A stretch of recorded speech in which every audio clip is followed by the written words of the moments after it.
โมตัสสะภะคะวะโตอะระหะโตสัมมาสัมพุทธัสสะนะโมตัสสะภะคะวะโตอะระหะโตสัมมาสัมพุทธัสสะนะโมตัสสะภะคะวะโตอะระหะโตสัมมาสัมพุทธัสสะกวาอีบิรมากุณดุဆောင်တင်နန်းဒီကကျော်ဦးဇင်းတို့စိတ်ပိုင်းအရင်တစ်ပတ်ကအကုသိုလ်စိတ်မှာလောဘမှုစိတ်ထဲမှာသောမနတ္တတို့ဥပိ္ပခာတို့เนาะအကြောင်းရှင်းပါဒီတစ်ပတ်ဦးဇင်းတို့ဘာဆက်ရှင်းရမလဲဆိုတော့ဥပိ္ပခာသောမနတ္တအကြောင်းပြီးတော့ဥပိ္ပခာကိုဆက်ရှင်းရမှာเนาะအချိန်တော်နည်းနည်းနောက်ကြပါเนาะနည်းနည်းမဟုတ်ပါဘူးများနောက်ကြပါဘုန်းကြီးကလည်းဒီနေ့ဗာလဲဆိုတော့ကျောင်းမှာဒုံလောဘယဟန်ကံလေးတစ်ခုရှိအဲ့ဒါနဲ့ပဲနည်းနည်းနောက်ကျသွားအဲ့ဒါကျောင်းထိုင်ဘုန်းကြီးဆိုတော့လေနော်အဲ့ဒါအလူတန်းနေစွန်းစားတွေဘာတွေညာတွေနဲ့ဆိုတော့ဦးဇင်းတို့ငယ်ငယ်ကတော့ဦးဇင်းတို့ကိုင်းကုန်းပါဠိတက္ကသိုလ်စာသင်တိုက်ကြီးအဲ့ဒီမှာဆရာတော်ကြီးကစာချဘုန်းကြီးတွေစွန်းစားမကြွအလှူတွေမသွားစာချဘုန်းကြီးဆိုရင်လေစာချပြက်မှာဆိုလို့ဆိုသူကိုယ်တိုင်လဲဆရာတော်ကြီးကိုယ်တိုင်အလှူတွေကိုမကြွကျောင်းမှာလာလှူခြင်းလှူပဲအဲ့ဒါလေအပြင်ကိုအလှူကိစ္စတွေပါဒီမကြွဘူးနာရေးကိစ္စတော့ကြွပြီးတယ်အပြင်မြို့ပေါ်တော့မကြွတော့နေရီကအလှူတန်းပင်လည်းမကြွအောင်အဲ့ဒါဦးဇင်းတို့လည်းအခုစာသင်တန်းတွေပြက်ပြီးတော့မှတရုတ်ကြီးကြွတော့ဦးဇင်းတို့ကအဲ့လိုဆိုရင်ဆရာတော်ကြီးဆိုတော့နှင်ထုတ်ပါစာဝါပြက်တယ်ဆိုပြီးတော့နားတာပဲအဲ့ဒါတကယ်စာဝါပရိယတ္တိစာပေဘူးပေါ့နော်အဲ့ဒါတကယ်အာကျုမှန်တဲ့ဆောင်ရွက်တဲ့ယဟန်တန်ဃာတွေဆိုတာတော့အလူတန်းတွေလည်းပဲမကြွဘူးဟိုဒီခရီးတွေကြွဖို့တော့ဝေးရောနော်အဲ့ဒါအခုတော့ခရီးတွေလည်းလျှောက်ကြွနော်အဲ့ဒါအလူတန်းကိစ္စတွေနဲ့လည်းရှုပ်ဆိုတော့အဲ့ဒါဇာဝတွေကနော်အဲ့ဒါအချိန်တွေလည်းနောက်ကျသင်္นานတွေကလည်းပြက်ဒါမှလည်းအတိုးချပြီးတော့ပြန်သိရတာပေါ့ဗျာနော်အဲ့ဒါဟုတ်ကဲဒီကနေ့ဗာဆက်သွားမလဲဆိုတော့ဥပိ္ပခာအကြောင်းသင်တဲ့အခါကျတော့ဥပိ္ပခာမှာဦးဇင်းတို့ကဥပိ္ပခာရဲ့သဘောတဘာဝလေးကိုတော်တော်များများတော့ဗာလဲဆိုတော့ဥပိ္ပခာပြုလိုက်တယ်ဆိုရင်ဘာမှဂယုမဆိုင်တော့တာလို့သွားပြီးနားလေကြအမှန်တော့ဥပိ္ပခာရဲ့သဘောအဲ့လိုမဟုတ်ပါဘူးနော်အဲ့ဒါဥပိ္ပခာရဲ့သဘောဆိုတာအလေအလတ်သဘောကိုပြောချင်တာဒုက္ခပဲလည်းပဲဒုက္ခနဲ့လည်းပဲလူဟာအယံကိုဗာလဲဆိုတော့မြောက်ကြွမဖြစ်ဘူးဒုက္ခကြောင့်လည်းပဲဘုံလဲကြပါလဲမဖြစ်ဘူးဆိုတဲ့သဘောဟာဥပိ္ပခာရဲ့သဘောကိုပြောတယ်နော်ဥပိ္ပခာလို့ပြောဥပိ္ပခာပြုလိုက်ပြီးဂယုမဆိုင်တော့ဘူးဆိုတဲ့သဘောဟာအဲ့ဒီလိုမဟုတ်ပါဘူးတဲ့လူတွေနားလည်နေတဲ့ဥပိ္ပခာနော်ဥပိ္ပခာရဲ့သဘောဆိုတာဒုက္ခပဲလည်းမကြဒုက္ခပဲလည်းမကြအဲ့ဒါဦးဇင်းတို့မင်္ဂလာသုံးနဲ့ပြောရင်တော့ဖုဒ္ဓတ္တလောကဓမ္မေစိတ်တံယတ္တဗာလဲနကံပတိလောကရန်တရားကြီးကြောင့်ကြုံလာရင်လာဘအလာဘကြီးကြောင့်လည်းပဲလာဘကြောင့်လည်းမမြောက်ကြဘူးအလာဘကြောင့်လည်းစိတ်ပါလဲမဆင်းရဲဘူးဆိုတဲ့သဘောအလေလက်နေနိုင်တဲ့သဘောကိုဘာလို့ခေါ်လဲဆိုရင်ဥပိ္ပခာလို့ခေါ်ရတာအဲ့လိုသဘောကြလို့ရှိရင်ဥပိ္ပခာရဲ့တန်ဖိုးဥပိ္ပခာရဲ့တန်ဖိုးကအရင်ကြီးမားပါလားလို့နားလည်တယ်လူတွေကဥပိ္ပခာရဲ့တန်ဖိုးကိုမသိတဲ့အတွက်နော်လားကောင်းတာနဲ့တွေ့ရင်လည်းပဲအရင်ပါလဲဆိုတော့အရင်ခံစားရနော်မကောင်းတာနဲ့တွေ့တော့လည်းမကောင်းတာကိုပါလဲအရင်ခံစားရတဲ့အတွက်လူတွေမှာမသက်သာဘူးတဲ့နော်လားဥပိ္ပခာရဲ့သဘောကတော့အလေလက်ထားနိုင်တဲ့အတွက်စိတ်ပါလဲသက်သာနော်စိတ်သက်သာအဲ့ဒါကြောင့်မလို့ဒီမဲ့တော့ဘလို့အဓိပ္ပာယ်ဖွင့်ထားလဲဆိုတော့ဒုက္ခဝေဒနာတို့နဲ့မဆန့်ကျင်သည်ဖြစ်၍ခံစားတတ်တယ်ဒုက္ခလည်းအလိုက်သိမ့်မယ်ဒုက္ခလည်းပဲဗာလဲအလိုက်သိမ့်မယ်ဘဝမှာကြုံလာတဲ့ဒုက္ခတွေအလိုက်သိမ့်နေလိုက်တယ်ဘဝမှာကြုံလာတဲ့ဒုက္ခတွေနဲ့လည်းပဲဗာလဲအလိုက်သိမ့်နေလိုက်တယ်ဒုက္ခကြောင့်လည်းမမြူးကြဘူးဒုက္ခကြောင့်လည်းပဲဗာလဲဗာလဲဘုံလဲကြမဖြစ်ဘူးဆိုတဲ့အဖြစ်နဲ့ လိုက်တဲ့နေနိုင်တဲ့သဘောကိုဘာလို့ခေါ်မလဲဆိုရင်ဥပိ္ပခာလို့ခေါ်ဥပိ္ပခာရဲ့တန်ဖိုးနော်လားဥပိ္ပခာရဲ့တန်ဖိုးသိရင်အယံဘဝမှာနေတတ်ထိုင်တတ်သွားတယ်ဗျာတဲ့နော်လားနောက်တစ်ခုဘာပြလဲဆိုတော့ဒုက္ခဒုက္ခကိုခံစားတတ်တော်လည်းပဲလျေးလျူရှုသောအနေဖြင့်ခံစားတတ်တယ်မခံစားဘူးမဟုတ်ဘူးတဲ့ခံစားတယ်အလျေးလျူရှုတယ်ဆိုတာကအလေအလတ်သဘောပဲခံစားတယ်အစွန်းမထွက်ဘူးလို့ပြောတာနော်လားအယံကိုဗာလဲအစွန်းမထွက်ဘူးလို့ပြောခြင်းနေဦးဇင်းတို့ကလောဘကောင်းတာတွေနဲ့အကြိုက်တွေနဲ့တွေ့လို့ရှိရင်လောဘစွန်းအယံထွက်တယ်မကြိုက်တာတွေနဲ့တွေ့ရင်လည်းဒေါသစွန်းဗာလဲအယံထွက်တယ်အဲ့လိုလောဘစွန်းဒေါသစွန်းမထွက်ဘဲနဲ့အလေအလတ်သဘောအနေနဲ့နေနိုင်ခြင်းဟာဘာရဲ့သဘောလဲဆိုရင်ဥပိ္ပခာရဲ့သဘောပဲအများထင်တယ်လို့ပြောတယ်လို့ဂယုမဆိုင်တာကိုဗာလဲဥပိ္ပခာလို့ပြောတာမဟုတ်ပါဘူးဒုံကေရလုပ်လိုက်ပြီဆိုရင်အဲ့ဒီသဘောမဟုတ်ဘူးဥပိ္ပခာကိုလူတွေကအဲ့လိုထင်တယ်နော်လားကဲဒါဆိုရင်ဥပိ္ပခာရဲ့သဘောလေးနည်းနည်းတော့နော်လားသိလို့ရသွားပြီကဲနောက်တစ်ခါဘာလာလဲဆိုတော့ဥပိ္ပခာနဲ့ဦးဇင်းတို့ကဥပိ္ပခာရဲ့သဘောလေးကိုအိဋ္ဌာယုံအနိဋ္ဌာယုံတို့၌လဲပါလေအလေအားဖြင့်ရှုခြင်းလက္ခဏာတူတူပါပဲကောင်းတာနဲ့တွေ့လဲပဲကောင်းတဲ့အာယုတွေနဲ့တွေ့လဲပဲဗာလဲပုံမှန်ပဲမကောင်းတဲ့အာယုတွေနဲ့တွေ့လဲပဲပုံမှန်ပဲမကောင်းတဲ့အာယုနဲ့တွေ့ရင်မဲ့ကရွက်ကနဲ့လည်းဒီလိုလည်းမဖြစ်ဘူးနော်အဲ့ဒါကောင်းတဲ့အာယုတွေနဲ့တွေ့လို့လည်းပဲအယံကိုဗာလဲမြူးကြွမြောက်ကြွဗာလဲမဖြစ်ဘူးဆိုတဲ့သဘောဟာဥပိ္ပခာရဲ့သဘောပဲဥပိ္ပခာအသုံးကြလားမကြလားနော်ဥပိ္ပခာကိုအသုံးချတတ်ရင်ဘဝမှာအရင်နေတတ်ထိုင်တတ်သွားလိမ့်မယ်တဲ့နော်အဲ့ဒါနောက်ဥပိ္ပခာနဲ့ဆင်တာကိုဦးဇင်းတို့ဗာလဲဆိုတော့စေတသိက်ပိုင်းမှာတတ္တရမစ္ဆတတ္တာစေတသိက်ဆိုပြီးစေတသိက်တစ်ခုပြပါတယ်နော်တတ္တရမစ္ဆတတ္တာကြတော့စေတသိက်ရဲ့သဘောနော်ဒီမဲ့ဥပိ္ပခာကတော့ဝေဒနာရဲ့သဘောနော်ဥပိ္ပခာဝေဒနာရဲ့သဘောတတ္တရမစ္ဆတတ္တာကြတော့ဗာလဲစေတသိက်ရဲ့သဘောနော်စေတသိက်ရဲ့သဘောဒါလေးတွေကတော့ဗာလဲဆိုတော့ကွဲကွဲပြားပြားနဲ့သိထားရတာပေါ့ဗျာအဘိဓမ္မာသင်တဲ့အခါကျတော့အဘိဓမ္မာမှာရောထွေးတတ်တဲ့သဘောလေးတွေနော်ဒီသဘောလေးတွေအဲ့ဒီတတ္တရမစ္ဆတတ္တာကြတော့ဗာလဲဆိုတော့စိတ်စေတသိက်တို့ဤအလေကြမှုလီးလျူရှုခြင်းလက္ခဏာဆင်တော့ဆင်နေတာပေါ့ဗျာအလေကြမှုဆိုတဲ့သဘောဟာဒီတတ္တရမစ္ဆတတ္တာစေတသိက်ကိုဥပမာပေးတဲ့အခါကျတော့ဘာနဲ့ဥပမာပေးလဲဆိုရင်ဦးဇင်းတို့အညီအမျှသွားနေတဲ့မျက်နှာကောင်ကိုအလေကောင်းနေကျိုးလေးအသာကိုင်းပြီးတော့လိုက်သွားတယ်ဒီမျက်နှာကောင်ဟာဘာလဲဆိုတော့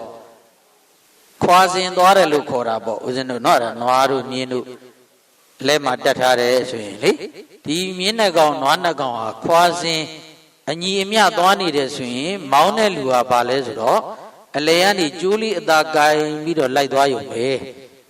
ဘယ်ကောင်မှလည်းတို့เสียရိုက်เสียဟိန်းเสียမောင်းเสียမလိုပဲနဲ့တာတာလေးသူကအလေကောင်ကဗာလဲကျိုးလေးအသာလေးကိုင်းပြီးတော့လိုက်သွားတော့တက်တာလားမတက်တာလားနွားနှကောင်ကအသွားမညီဘူးဆိုရင်တော့တကောင်ကောင်ရိုက်မောင်းနေရမယ်အော်နေရမယ်ဟောက်နေရမယ်ဟိန်းနေရမယ်တဲ့အဲ့လိုမလိုဘူးတဲ့နားတာဒုက္ခပဲလည်းမကြပါလဲဒုက္ခပဲလည်းမကြစိတ်ကိုအတင်းပါလဲဆိုတော့အတင်းကောင်းတဲ့ဘက်ရောက်အောင်အတင်းတင်ရတာမျိုးလည်းမဟုတ်ဘူးနော်ဒါမကောင်းတဲ့ဘက်ရောက်အောင်အတင်းဒီလိုချပေးစရာလည်းမလိုဘူးတဲ့အလေလက်သဘောလေးနဲ့ပဲဗာလဲနေနိုင်တဲ့သဘောကိုလည်းဘာလို့ခေါ်လဲဆိုတော့တတ္တရမစ္ဆတတ္တာစေတသိက်ရဲ့သဘောတတ္တရမစ္ဆတတ္တာကြတော့ဗာလဲဆိုတော့စိတ်နဲ့စေတသိက်ကခွဲတာပြောရတာပါစိတ်ပြောရင်လည်းဘယ်သူပါပြီးသားလဲဆိုတော့စေတသိက်ပါပြီးသားစေတသိက်ပြောရင်လည်းစိတ်ကပါပြီးသားဆိုတော့ခွဲတာခွဲပြောရတာပါနော်ဒီသဘောတရားအတူတူပါပဲအလေကြမှုတဲ့အလေကြမှုဆိုတာခုနလိုပဲဘယ်အကောင်မှမမောင်းပဲအသာလေးပါလေကျိုးလေးကြိုင်ပြီးလိုက်သွားရုံပဲတဲ့အဲ့ဒီသဘောအနေထားဘာနဲ့တူလဲဆိုတော့တတ္တရမစ္ဆတတ္တာနော်တတ္တရမစ္ဆတတ္တာစေတသိက်ရဲ့လက္ခဏာတဲ့ကဲဒါကြောင့်မလို့ဥပိ္ပခာနဲ့တတ္တရမစ္ဆတတ္တာဘာထူးလဲဆိုလို့ရှိရင်တော့ဒီမဲ့အိဋ္ဌာယုံနိဋ္ဌာယုံတို့၌ဗာလေအလေအားဖြင့်ရှုခြင်းလက္ခဏာကိုဘာလို့ခေါ်လဲဥပိ္ပခာစိတ်စေတသိက်တွေကိုလည်းပဲအတင်းဖြစ်အောင်မဖြစ်အောင်လုပ်เสียမလိုပဲနဲ့အလေလက်သဘောနဲ့နေုံနဲ့ပဲစိတ်စေတသိက်တွေဖြစ်ပေါ်နေတယ် အဲ့ဒီသဘောလက္ခဏာကဘာလဲတတရမစ္ဆတတဥပိ္ပခာဝေဒနာရဲ့သဘောတတရမစ္ဆတတစေတသိက်ရဲ့သဘောနော်စေတသိက်ရဲ့သဘောအဲ့တော့ဦးဇင်းတို့ကဒီစာအုပ်ထဲမှာတော့အပြည့်စုံပေါ့ဗျာနော်ဒီမယ်ကတော့နည်းနည်းတော့ဦးဇင်းတို့ကအတိပ္ပယ်အချုပ်ကိုသာအဓိကတင်ပြတာနော်စာအုပ်ထဲမှာတော့အပြည့်စုံဖတ်အောင်နောက်တစ်ခုဘာလဲဆိုတော့ဒေါမနတနဲ့ဘာလဲပဋိကဟောဒါလဲဘာကွာလဲဆိုတော့ဒေါမနတဆိုတာကနှလုံးမသားမရပါလဲခံစားတဲ့သဘောပဋိကကကြမ်းတမ်းတဲ့သဘောပဲဒေါမနတနဲ့ပဋိကဘာထူးသလဲလို့နော်ဒီလိုမေးလာဒီကာကျော်ဆိုတဲ့အတိုင်းပဲတလုံးချင်းရဲ့အဓိပ္ပာယ်လေးတွေကိုဘာလဲဆိုတော့အတိအကျသူကဘာလဲလိုက်ပြီးတော့မေးတာပေါ့ဗျာဒေါမနတရဲ့သဘောကဒေါမနတကဝေဒနာပဲခံစားမှုဝေဒနာသဘောပဲခံစားတာပဋိကကကြမ်းတမ်းတာဆိုတော့ပြုမှုမှုသဘောပဲအဲ့တော့ဒေါမနတကခံစားခြင်းဆိုတာသူကဘာရဲ့သဘောလဲဆိုဝေဒနာရဲ့သဘောပဲဘာရဲ့သဘောလဲဝေဒနာရဲ့ဝေဒနာရဲ့သဘောဆိုတော့သူဘယ်ခန္ဓာမှာအကျုံးဝင်မလဲဆိုရင်ဝေဒနာခန္ဓာမှာအကျုံးဝင်မှာပဲသူရဲ့သဘောတဘာဝလေးကိုကြည့်ပြီးတော့လိုက်သတ်မှတ်ပြတာပါပဲเนาะဒါတိကတော့ဒေါမနတဆိုတာစိတ်မချမ်းမမြေ့เนาะဒါစိတ်ဆင်းရဲစွာခံစားရတဲ့သဘောဆိုတော့ခံစားဆိုတဲ့စကားလေးပါရင်ဘာခန္ဓာလဲဝေဒနာခန္ဓာပေါ့เนาะဒီသဘောလေးကနည်းနည်းသူ့သဘောလေးစဉ်းစားလိုက်တာအဲ့တော့သူဘယ်ခန္ဓာမှာအကျုံးဝင်တယ်လေဝေဒနာခန္ဓာမှာအကျုံးဝင်တယ်အဲ့တော့ပရိက္ခဆိုတာကြမ်းတမ်းနဲ့ဆိုတာကြမ်းပြုမှုတာတို့တိမ်တိမ်မွေ့ပြုမှုတာတို့ပြုပြင်စီမံမှုသဘောကိုဘာခန္ဓာလို့ခေါ်လဲဟာဒါဆိုရင်တော့ရပြီဒါဆိုရင်တော့လောက်ကြီးနော်မခက်ပါဘူးဘုန်းကြီးရဲ့ရှေ့ကလမ်းကြောင်းပြီးတော့သိတာပဲနော်ဒါပရိက္ခဆိုတော့ကြမ်းပြုမှုတာပြုသမျှဒါပဲပြုသမျှသင်္ခါရဒါပေါ့ကျမ်းစွာပြုမှုတဲ့တိမ်မွေ့စွာပြုမှုတဲ့ဘယ်လိုပြုမှုတဲ့ပေါ့နော်အဲ့လိုပြုမှုတဲ့ပြုသမျှဘာလို့ခေါ်လဲသင်္ခါရအဲ့တော့ तू ကဘယ်ခန္ဓာမှာအကျုံးဝင်လဲသင်္ခါရခန္ဓာမှာအကျုံးဝင်ပါတယ်တဲ့နော်ဒါကြောင့်မလို့ပရိက္ခတိကျမ်းသောသဘောရှိတဲ့အတွက်ဘယ်ခန္ဓာမှာအကျုံးဝင်လဲသင်္ခါရခန္ဓာမှာအကျုံးဝင်တယ်ဒေါမနတကနှလုံးမသားမယာအနိဋ္ဌာယုံဆိုတဲ့မကောင်းတာတွေကိုတွေ့ကြုံခံစားရတာဖြစ်တော့ခံစားဆိုတော့ဘယ်ခန္ဓာမှာကျုံးဝင်လဲဝေဒနာခန္ဓာမှာကျုံးဝင်တယ်အဲ့လိုလေးသဘောပေါက်တိုင်းဘာမှမခက်တော့ဘူးလေဒါဆိုရင်တော့ကြက်ထားပြီးတော့တရားမေ့သွားနော်အဲ့ဒါနှုတ်တိုက်သွားကြက်ထားလို့ရှိရင်တော့မကြခင်မေ့သွားနော်အဲ့တော့ဒေါမနတဒီပါလေလေနိဋ္ဌာယုံကိုခံစားခြင်းသဘောရှိတဲ့အတွက်ဝေဒနာခန္ဓာနဲ့ကျုံးဝင်တော့တရားဖြစ်တယ်ပရိက္ခကကျမ်းသောသဘောရှိတဲ့အတွက်ဒီမှာလည်းအဲ့ဒါကကိုယ်နည်းနည်းလေးတော့စာသားလေးထည့်ရတာပေါ့ပြုသမျှပါလေသင်္ခါရသဘောခံစားသမျှဝေဒနာသဘောအဲ့တော့ဒီသဘောသေးဒီလေးပေါ့ဒီဆိုရင်စာထဲမှာရေးထားလို့တော့ငါတို့ကအတင်းကျက်ထားတယ်ဆိုဖြစ်နေတာနော်ကိုယ်သဘောကျတဲ့အတိုင်းလေးဒီခါတည်းမှတ်တာပြုသမျှသင်္ခါရခံစားသမျှအဲ့ဒါကျုံးဝင်ပြီးတော့အဲ့ဒီဒေါမနတသဟာကုတ်ပဋိကတံပယုတ်အသင်္ခါရိကစိတ်ပါတယ်လေဒေါမနတသဟာကုတ်ပဋိကတံပယုတ်အသင်္ခါရိကစိတ်အဲ့ဒါဆိုတော့ဒေါမနတနဲ့ပဋိကလည်းတွဲပြီးဖြစ်တာဗျာမကျေနပ်ဘူးဆိုစိတ်ကဘာဖြစ်လာလဲကြမ်းနော်မကျေနပ်ဘူးဆိုစိတ်ကကြမ်းလာတယ်မကျေနပ်တော့ဘူးဆိုရင်မကျေနပ်လို့သွားပြောတယ်ဆိုရင်ချူသားလေးပြောဖို့ကတော့ခက်ဒါချူသားလေးပြောရင်တော့မှဟန်ဆောင်ပဲဖြစ်စေတနာအကျဉ်းတဲ့အတွက်ဘလောက်ချူသားပြောသူရဲ့အနဲ့အဓိပ္ပာယ်ကဘာဖြစ်ကျမ်းတယ်နော်အဓိပ္ပာယ်လေတော့ရောက်ဒါကြောင့်ဒီနှစ်ခုကတွဲနေနော်တွဲဖြစ်တယ်တူလဲမတူဘူးနော်ထူလဲထူတယ်တွဲတယ်တူလဲမတူတဲ့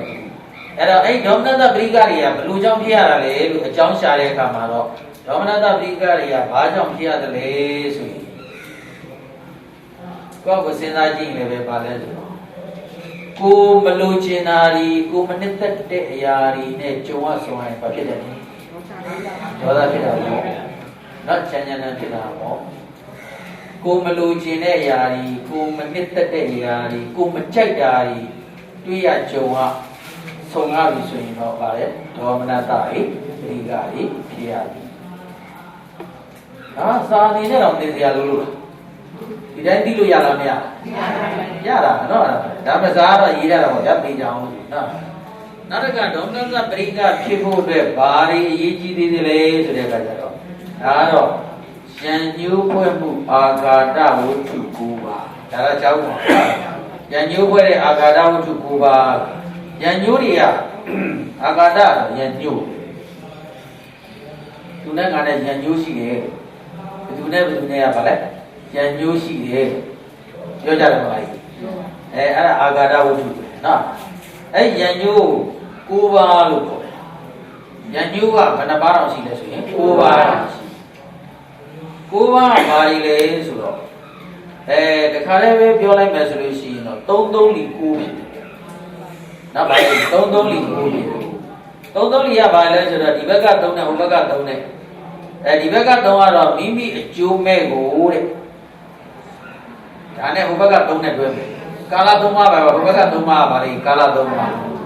မိမိအကျိုးမဲ့ကိုယခင်ကလည်းပြုခဲ့တယ်အခုလည်းပြုစေနောင်လည်းပြုလက်တဲ့ကိုယ့်ရဲ့အကျိုးမဲ့အဲ့လို့ဆိုရင်လူတယောက်ကိုစဉ်းစားကြည့်လိုက်ဒီလူဟာအရင်တော့လည်းငါမကောင်းကျိုးပါလေငါ့ကိုပါလေအကျိုးမဲ့အောင်မကောင်းကြံခဲ့တယ်အခုလည်းပဲပါလေကြံသေးပဲနောင်လည်းပဲပါလေကြံအောင်မယ်အဲ့လိုလူတွေရှိတယ်အခါလေးကြောက်လဲပါလဲဆိုတော့ပြီးရောဆိုပြီးတော့အေးစိတ်မထိန်နိုင်လို့ဖြစ်ကြပြီးတဲ့ကနောင်တော့ပါလေမဖြစ်ကြတော့ဘူးဆိုပြီးပြန်ကောင်းတာမရှိဘူးလားတချို့ကျတော့မကောင်းတော့ကောင်းပြန်ကောင်းလို့ကောင်းလဲဟိုတုန်းကတော့ငယ်သေးလို့မကောင်းတာပဲလေအခုတော့ကောင်းပုံကောင်းလဲရှိရဲ့လို့ဒီလိုတော့တခါလေးကျတော့အောင်းမေးစရာပေါ့နော်အောင်းမေးမိပြီမဲ့လို့မကောင်းဗျအဲ့လိုလူတွေလည်းအများကြီးရှိဟုတ်လားတချို့ကျတော့လည်းဟိုတုန်းကမကောင်းမြဲပါလေအခုကောင်းတယ်ဒါဒီလိုရှိတယ်တချို့ကျတော့ဘယ်တော့မှကိုမကောင်းဘူးဗျဘယ်နဲ့လဲတက်လုံးကိုကောင်းမသွားဘူးဒီလိုလူတွေလည်းပါလေအများကြီးအဲ့ဒါကိုဦးဇင်းတို့ဘာလို့ပြောလဲချင်ပတ်ပါလေလူချင်ပတ်အဲ့ဒါပဲဘယ်လိုမှလည်းကောင်းစရာလည်းမမြင်ဘူးဆိုတော့ပါလေချင်ပတ်နော်အဲ့ဒါမိမိအကျိုးမဲ့ကိုယခင်ကလည်းပြုခဲ့တယ်အခုလည်းပြုစေပဲနောင်လည်းပြုရကြဒီဘလူးပေါ်မှာကျင့်တတ်သေးလားကျင့်တတ်တော့အာဃာတပွားလားမပွားလားပွားကြနောက်တစ်ခုကလည်းပဲလွယ်ပါတယ်မိမိချစ်ခင်တွေရဲ့အကျိုးမဲ့ကိုယခင်ကလည်းပြုခဲ့တယ်အခုလည်းပြုစေပဲနောင်လည်းပြုကိုယင်းဒီချစ်ခင်ကြောင်းဝင်တဲ့လူရဲ့အကျိုးမဲ့ပြီးငါမိတ်ဆွေရဲ့ယန္တုပါလဲငါယန္တုပဲငါမိတ်ဆွေရဲ့ယန္တုလည်းငါယန္တုပဲဆိုတဲ့အတိုင်းနော်အဲ့ဒါဒါကလည်း၃မျိုးသွားတာပဲနောက်တစ်ခုကျတော့ဆက်ညင်ပဲကိုယန္တုရဲ့အကျိုးရှိရာရှိကြောင်းတွေသွားလို့နေအဲ့လူလည်းပါလေယန္တုအားပေးအမြောက်သွားပြုနေတယ်လေအဲ့လူလည်းပါလေယန္တုပဲဒါပဲနော်အဲ့ဒါယခုရဲ့ယန္တုရဲ့အကျိုးရှိရာကိုပါလေယခင်ကလည်းပြုတယ်ယခုလည်းပြုစေနောင်လည်းပြုလက်တန်းဆိုတဲ့လူသူတို့ကတော့ယန္တုနဲ့သွားပေါင်းနေတဲ့လူဆိုတော့ပါလေကိုယန္တုဖြစ်သွားနော်အဲ့ဒါဆိုတော့အဲ့ဒါ3 3လီ9လောက်လိုက်ရမှာဗျာဒါဘာမှမခက်ပါဘူးပါလေ3 3လီ9ပဲအဲ့3ခုမြောက်လိုက်ရုံပဲဗျာနော်အဲ့ဒါဘာ9ပါလေအာဃာတမိတ်ကိုဒါတွေမကပ်ပါဘူးဗျာနော်ဒါတွေကဖတ်လိုက်တာနဲ့နားလဲပါနော်အသိပြီးတော့ရှင်းစရာမရှိဘူးနော်အထူးရှင်းစရာမရှိလွယ်တဲ့ဥစ္စာတော့လွယ်သလိုသာသွားလိုက်ပါနော်နောက်တစ်ခါဒေါသမှုပဲပြီးသွားရင်နောက်ပဲသွားမယ်ဆိုမောဟနော်ဗါလဲမောမှုဆိုတာမောဟမူတာအလွန်ဗါလဲပြင်းစွာတွေ့ဝေတယ်နော်ဗါလဲအလွန်ပြင်းစွာတွေ့ဝေတယ်တွေ့ဝေခြင်းကိုဘာလို့ခေါ်လဲတော့မောဟမောဟမှာတော့နှစ်ခုရှိတယ်ဗျဝိသိကိစ္စနဲ့ဥဒိစ္စ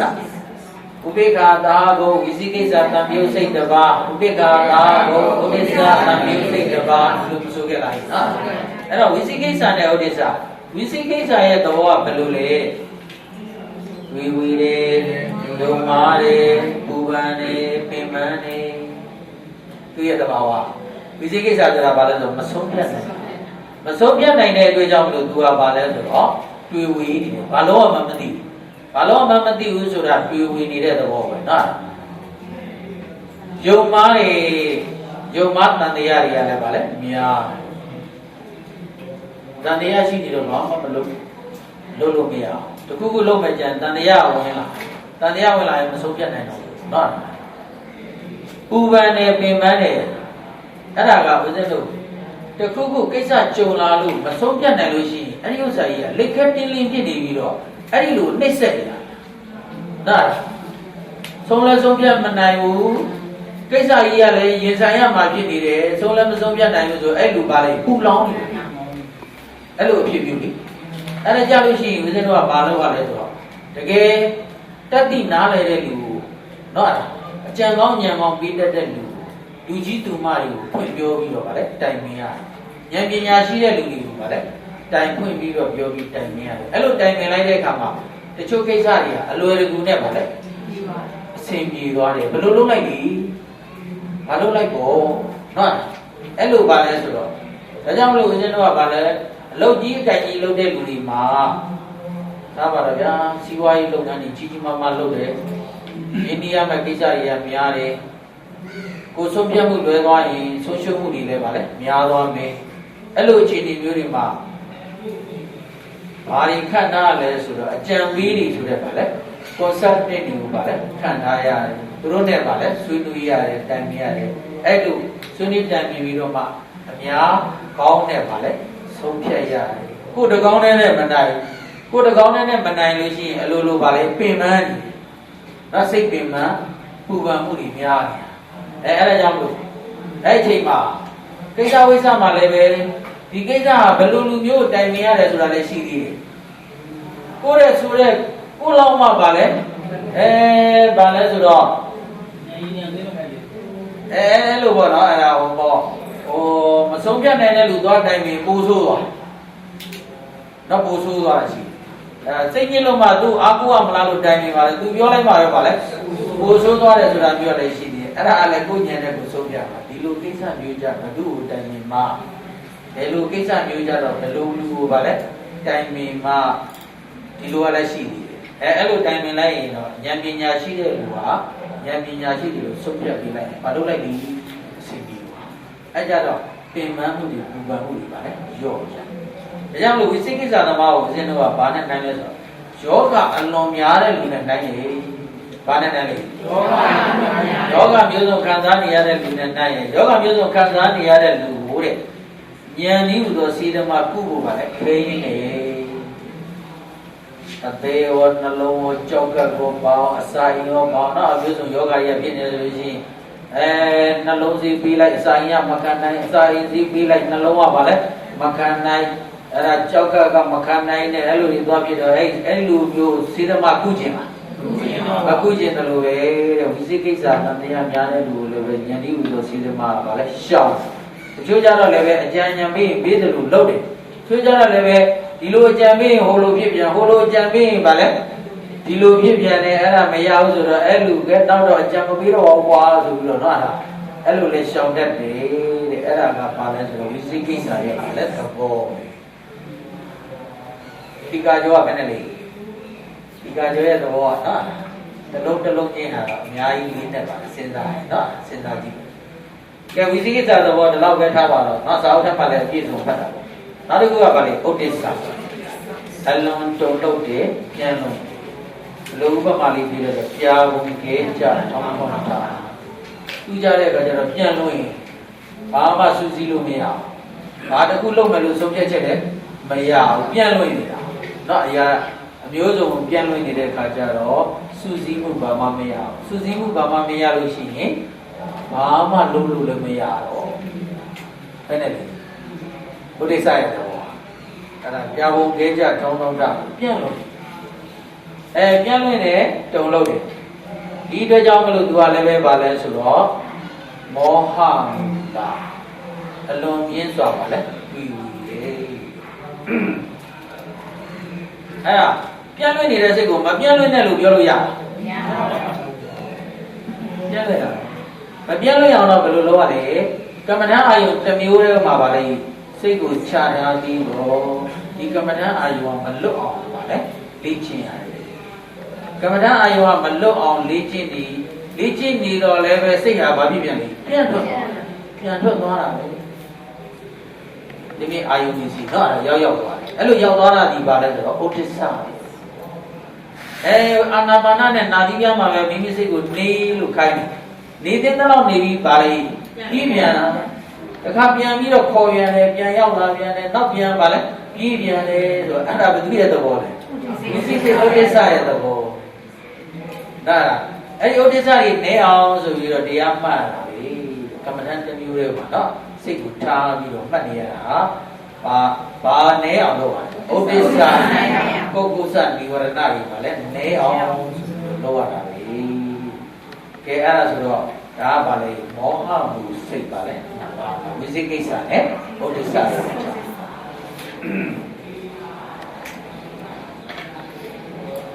ấy mỏ mù à đấy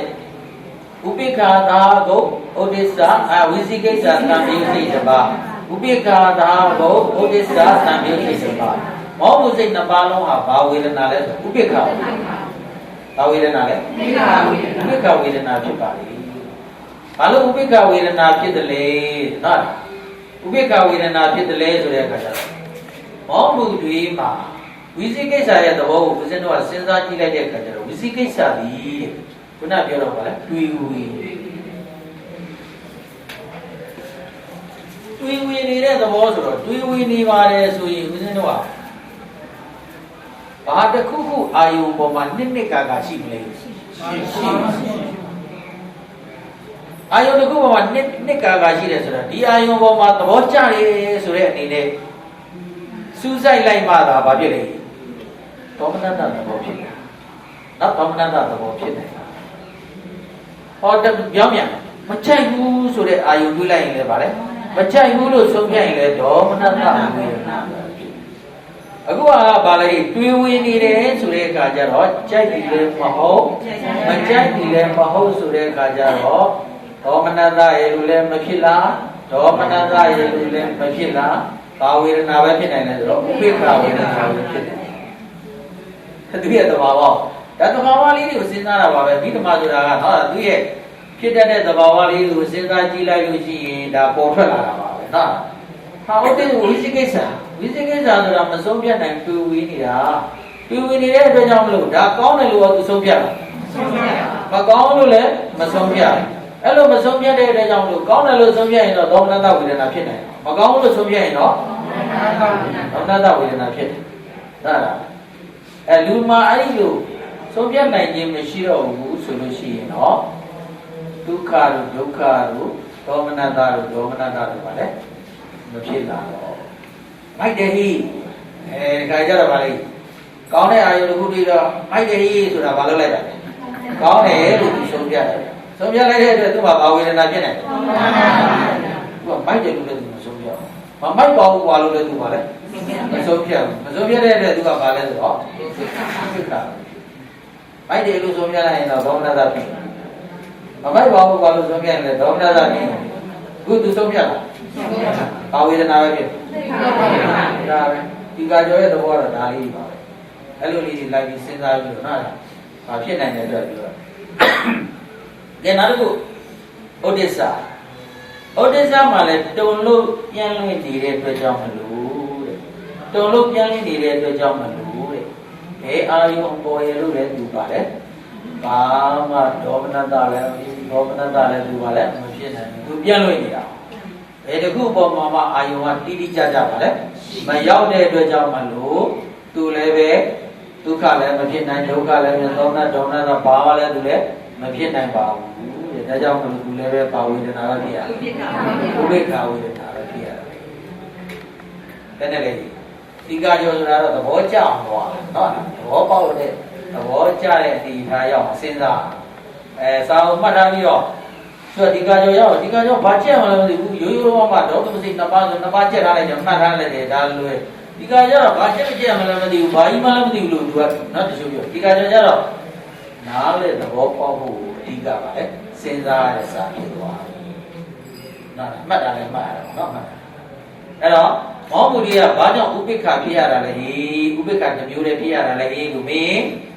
ဝိသိကိစ္စဖြင့်တွေးဝေနေ၍သောမနတသဘောလည်းမရှိလာနိုင်ဘူး Odessa ne jolo piane di Ramananda Bole Shita. Tajam lu bawi na be to dia. Ubekha we na be dia ro le la the body no ubekha we na dia. Era ga ba ye the bole so do mo na the bole. Ke wi na ta khu do di ma thu jaw le ubekha sa phia ya ba le na ke na ta ka ba le so mo mu nai Yo ma pian lin ni a tin khari ga ta tin khari ka ma kwe piya be. Ise ne lo mu sei do ro Domanata tha ko Dehi kara tambyo a tin khari ka sei. Domanata tha ko Dehi kara tambyo ta tin khari ka sei ji so ji kwe. Mo mu ja ro Ubekha na ko Visikesa tambyo a tin khari ka sei lu ba la. Ba ba. Ubekha ta ko Odessa Tambayo Atingari ka sei lu ba la ba ba lu tingara ri ma the ra la tingara soda le be tu ka ba le so do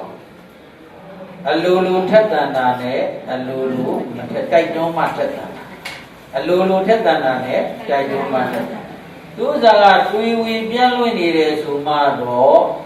alulu le ma thet tan ma hu de ba le so tai tong lu le ma thet tan ma That's what you do. I don't think Hara, but that's how you Taga isn't no balance at all. Did Mayo, Malay, Dari, Adinariga, Danariga, Matera, to Sula. Tami me. Did the Chajari, Momus in Nabai, John, Sidachi, no. Isn't no easy or 2 way. Malay, 2 way. တွေ့ဝေးဆိုတာကိုငါတွေ့ဝေးစမ်းလို့ပြောစရာလိုလားအလုံးလုံးတွေ့ဝေးနေတာပဲဟုတ်လားတွေ့ဝေးစမ်းလို့ကိုတွေ့ဝေးခိုင်းစရာလိုလားတွေ့ဝေးနေလို့မတွေ့ဝေးအောင်လုပ်နေရတယ်လေတွေ့ဝေးဖို့ခိုင်းစရာလိုလားအလုံးလုံးတွေ့ဝေးဖို့ထက်သန်နေတာဟုတ်လားစိတ်တွေကိုငါပြန်လွင့်စမ်းလို့အတင်းပြန်လွင့်ခိုင်းတရားလူသလားပြန်လုံးလုံးမှာအတင်းကမ္မထန်တစ်မျိုးမျိုးနဲ့ကိုယ့်ပါလေမနေပြန်ချုပ်ထုတ်နေရတာအဲ့ဒီပြန်လွင့်မှုပြန်လွင့်စမ်းမှာလို့တိုက်တွန်းစရာလူသလားလူပါမလို့အလိုကိုပါလေပြန်လွင့်လို့အားကြီးလို့ကိုမှပါလေမနေကိုပါလေဆိုတော့ကမ္မထန်နဲ့ပြန်ထိနေရအဲ့တော့မောမှုစိတ်နှစ်ပါးဟာတကယ်တော့အသင်္ခါရိကစစ်ပါလေဒီဆရာကြီးကဒီနော်အဲ့တော့တဘာဝကိုလည်းစဉ်းစားရမှာပေါ့ဗျာစာရဲပါလို့အတင်းမှတ်တယ်လို့မဟုတ်ဘဲနဲ့တဘာဝကိုစဉ်းစားလိုက်တဲ့အခါမှာတွေ့ဝေစမ်းဆိုလူဆိုအလိုလိုမှတွေ့ဝေလုံးအကြည့်လို့မှပါပြင်တာဟဲ့မတွေ့ဝေအောင်ပုဂ္ဂိုလ်ကိုနော်အဲ့ဒါအတိကျွေအောင်ဆိုပြီးတော့မနေလုံးနေရတယ်ပြည့်မြမှုတွေကများလုံးမှနော်ကမ္မထန်တစ်မျိုးမျိုးနဲ့ဖြစ်ဖြစ်ဒီခါလေးကျတော့ပဋ္ဌာန်းရွတ်တာတော့မှယူရင်းနဲ့ထားပါတော့ဗျာကိုရွတ်နေတာကအနန္တရဒါနဲ့စူမိတာကဗာလဲသမဏန္တရတော့စူမိတယ်ဒီခါလေးကျတော့အရင်ဆိုရမှာကဗာလဲဆိုတော့ဝိရိယာဓိပတိကိုဆိုရမှာစိတ်တဗာလဲစိတ်ဓာဓိပတိကိုသွားစူမိတယ်အဲ့ဒါတွေကဗာဖြစ်တာပြင်းပြင်းဟုတ်တယ်မလားအဲ့ဒါကိုပြန်လွင့်သားမှာလို့ထက်ခိုင်းနေကြလူသေးလားအလိုလိုမှပြန်လွင့်လို့အာကြီးလာပါလေတဲ့ဒါကြောင့်လို့မောမှုစိတ်ဖြစ်ဖို့ဆိုတာကအလိုလိုကိုအတ္တနာရိကပါဒါသဘာဝကြကြစဉ်းစားရအောင်အဲ့ဒါလေပရမတ္တဒီမှာအတ္တနာရိကလို့နော်ဒီလိုပြောပါတယ်တဲ့ဒါကဘာနဲ့သက်ဆိုင်လို့လဲဆိုတော့အကုသိုလ်စိတ်နဲ့နော်အဲ့ဒါတက်တော့အကုသိုလ်တွေပေါ့နောက်တစ်ခုဘာတွေလာပြန်အာဟိစိတ်ကိုသွားကြပါအဲ့မှာတော့ဦးဇင်းတို့ဥဒိစ္စဟာအကုသိုလ်စိတ်ထဲမှာနောက်ပိတ်ဆုံးကြဆုံးအကုသိုလ်စိတ်ထဲမှာဥဒိစ္စဟာနောက်ပိတ်ဆုံးကြဆုံးဘာလို့နောက်ပိတ်ဆုံးကြဆုံးလက်ထားရလဲဆိုလို့ရှိရင်တော့သူ့လောက်တုံလို့ပြန်လွှင့်တာမရှိတော့တဲ့အတွက်တဲ့အကုသိုလ်ရဲ့အဆုံးစွန်မှာပဲပါလေသူ့ထားလိုက်ပါလေဆိုပြီးတော့ဒီဥစ္စာစောက်ထဲမှာပါပါတယ်နော်ဒါလေးလည်းကြည့်ရပါကြည့်မယ်တော့ဦးဇင်းတို့ဒီက main point လေးဒီကသွားပြီးတော့သွားမယ်ဆိုတော့အာဟိစိတ်ကိုကူးကြပါစို့နော်အာဟိစိတ်ကိုကူးမယ်ဆိုရဲကကြောင့်အာဟိစိတ်မှာ ဥစု၃မျိုးရှိပါတယ်အကုသိုလ်မှာလည်းဥစု၃မျိုးရှိခဲ့တယ်လို့ပဲအာဟိစိတ်မှာလည်းပဲဥစု၃မျိုးရှိပါတယ်အကုသလဝိပေအာဟိကုသလဝိပေအာဟိကရိယာဘယ်နှဥစုရှိလဲနောက်၃ဥစုရှိတာပဲဒါအခြေခံလေးတွေပြီးတိုင်းဒီမှာလွယ်သွားအဲ့ဒီပထမဆုံးဥစုကတော့အကုသလဝိပေစိတ်9ပါးအကုသလဝိပေစိတ်9ပါးဟာဦးဇင်းတို့ပါလဲဆိုလို့ရှိရင်ဥပိ္ပခာသာကိုသက္ကဝိညာဉ်စိတ်တစ်ပါးဥပိ္ပခာသာကိုသောတာဝိညာဉ်စိတ်တစ်ပါးဥပိ္ပခာသာကိုဘာနာဝိညာဉ်စိတ်တစ်ပါးဥပိ္ပခာသာကိုဇေဝဝိညာဉ်စိတ်တစ်ပါးဘာသာကိုလေဒုက္ခသမာကိုကာယဝိညာဉ်စိတ်တစ်ပါးဥပိ္ပခာသာကိုဥပိ္ပခာသာကိုသံဃာစိတ်အောက်မှာတက်ထားပါလေဗျာစက်သောကာစီယဘာဝေပါလဲဥပိ္ပခာသာကာကပါလေဒုက္ခသာတန်တိတ်ဆိုင်တဲ့တန်တိရဏကအဲ့လောက်ဒီပြဖို့လူသေးလားမလိုပါဘူးရိုးပိုင်းတော့ချက်ထားတာညနော်ဒီအဲ့ဒါဒုကောက်လေးဘယ်လိုမှလဲစက်သောကာစီကာတန်တိအဲ့မှာဥပိ္ပကာယဝိညာဉ်ကဒုက္ခတာကိုကျန်တာတွေကပါလဲဥပိ္ပခာတာကိုဒါပဲမလားရိုးရိုးပိုင်းမှာတယုတ်တီကြည်ပြုခဲ့ရမယ်လေဒီမှာကတော့အဲ့ကြည်ပြုခဲ့တဲ့တယုတ်တီတွေကဘာတွေဘယ်လိုလုပ်ထားလဲဆိုတာဟောတာเนาะဒါလိုက်ပြီးရှင်းပြတာဟောဥပိ္ပခာတာကိုသက္ကုဝိညာဉ်စိတ်တစ်ပါးဥပိ္ပခာတာသောတာခန္ဓာဇေဝတံပရိစ္ဆေနတိရဏတွေကဥပိ္ပခာကာယဝိညာဉ်စိတ်ကဒုက္ခတာကိုဘာလို့အဲ့လိုဥပိ္ပခာတွေတက်ထားတာလဲဘာလို့ဒုက္ခတက်ထားတာလဲဆိုတာတွေကိုဒီကာကျော်ကရှင်းပြတာပါတဲ့ဟာအဲ့ဒါလေးတွေတစ်ခုချင်းဒီကာကျော်ဆိုတဲ့အတိုင်းဒီကာကျော်ကအသေးစိတ်တာပေါ့ဗျာနောက်တစ်ခါအကုသလအာဟိကုသလဝိပဿိပါလဲခုနက8ပါးပြအဲ့ဒါအပေါ်ကနေကူးပြီးတော့တကားလောက်လာတော့8ပါးပြခုနပါးလည်း8ပါးပြပါလဲသတောကာစီကာတံတိတိအဲ့မှာကျတော့ဘာလို့လဲတီလေးတစ်လုံးပေါ့အဲ့တီလေးတစ်လုံးကပါလဲဆိုတော့အဲ့မှာလဲကာယမှာဒုက္ခဖြစ်ရမှာသူကဘာဖြစ်နေဒုက္ခပဲကာယဝိညာဉ်စိတ်မှာပါလဲဒုက္ခအဘောကပါလဲဒုက္ခဟောဒီအဲ့ဒါစစ်တာတော့မှအဲ့ဒါကျန်နေခဲ့တယ်နော်စစ်တာတော့မှအဲ့ဒါကျန်သွားတယ်အဲ့မှာတော့ပါလဲစက်သောကာစီယဥပိ္ပခာကာယကဒုက္ခတန်တီကဥပိ္ပခာနောက်ဆုံးတီလေးကတော့သောမနတာဒါတခုတူလားနော်သောမနတာတခုတူလားဒုက္ခနေရာမှာဗာပြောင်းမယ်ဒုက္ခဒါပြောင်းမယ်ခုနှစ်နေရာမှာဗာပြောင်းမယ်ရှစ်လေးပြောင်းမယ်ဒီဒါတီလေးလားနော်နောက်တစ်ခါကျတော့အာဟိကရိယာစိတ်ကဘယ်လောက်လဲ3ပါးပိစဒွါရဝိဇ္ဇံဥပိ္ပခာတာကိုပိစဒွါရဝိဇ္ဇံဥပိ္ပခာတာကိုသောဒွါရဝိဇ္ဇံမောနတတာကိုအတိယကစေဒါတော့ဦးဇင်းတို့ကပြန်တရိယအောင်နော်ပြောရတယ်ဒါရင်ပြောပြမလို့တော့ဒါတွေကဘယ်မသိခဲ့ဘူးဒီကမှာရုပ်ပိုင်းမှာသိခဲ့ပြီဒါနော်အဲ့ဒါတကယ်တော့ပြန်ပြောကြမလို့တော့ဘုန်းကြီးဒါတွေပြနေကြမလို့တော့ဒီကကြောအတိပဲပဲရှင်းပြတော့နော်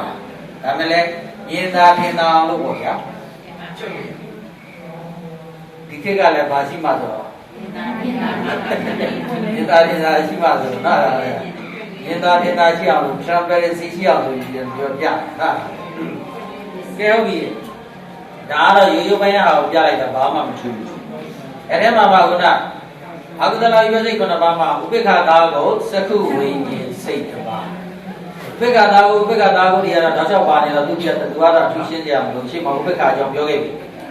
သက္ခုဝိညာဉ်စိတ်အစိတ်လေး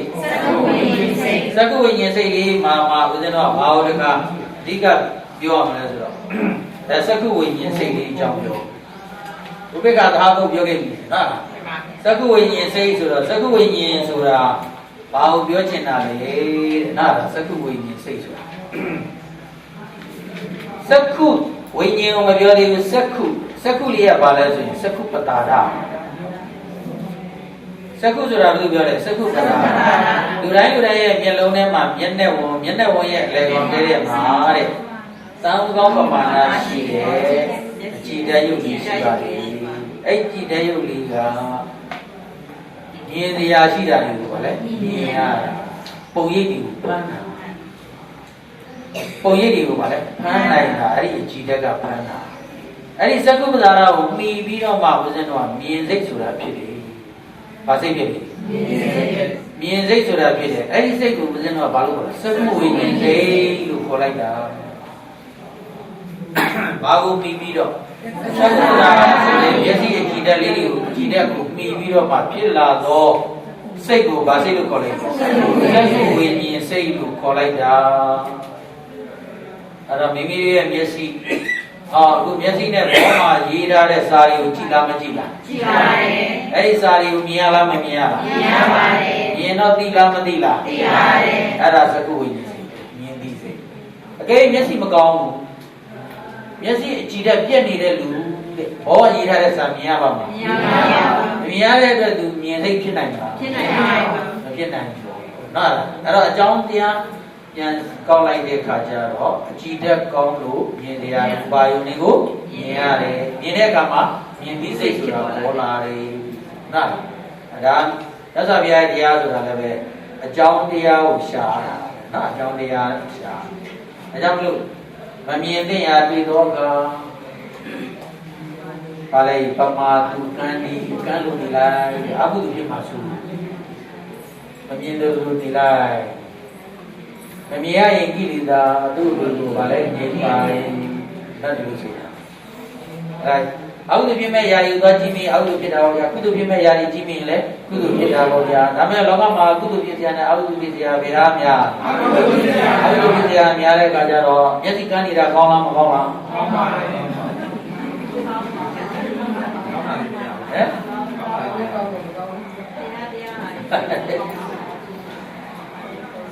မျက်စိကန်းနေတာကောင်းလားကောင်းပါဘူးအခုတော့နေတော့မျက်စိနဲ့ပတ်သက်တဲ့အခုတော့နေတော့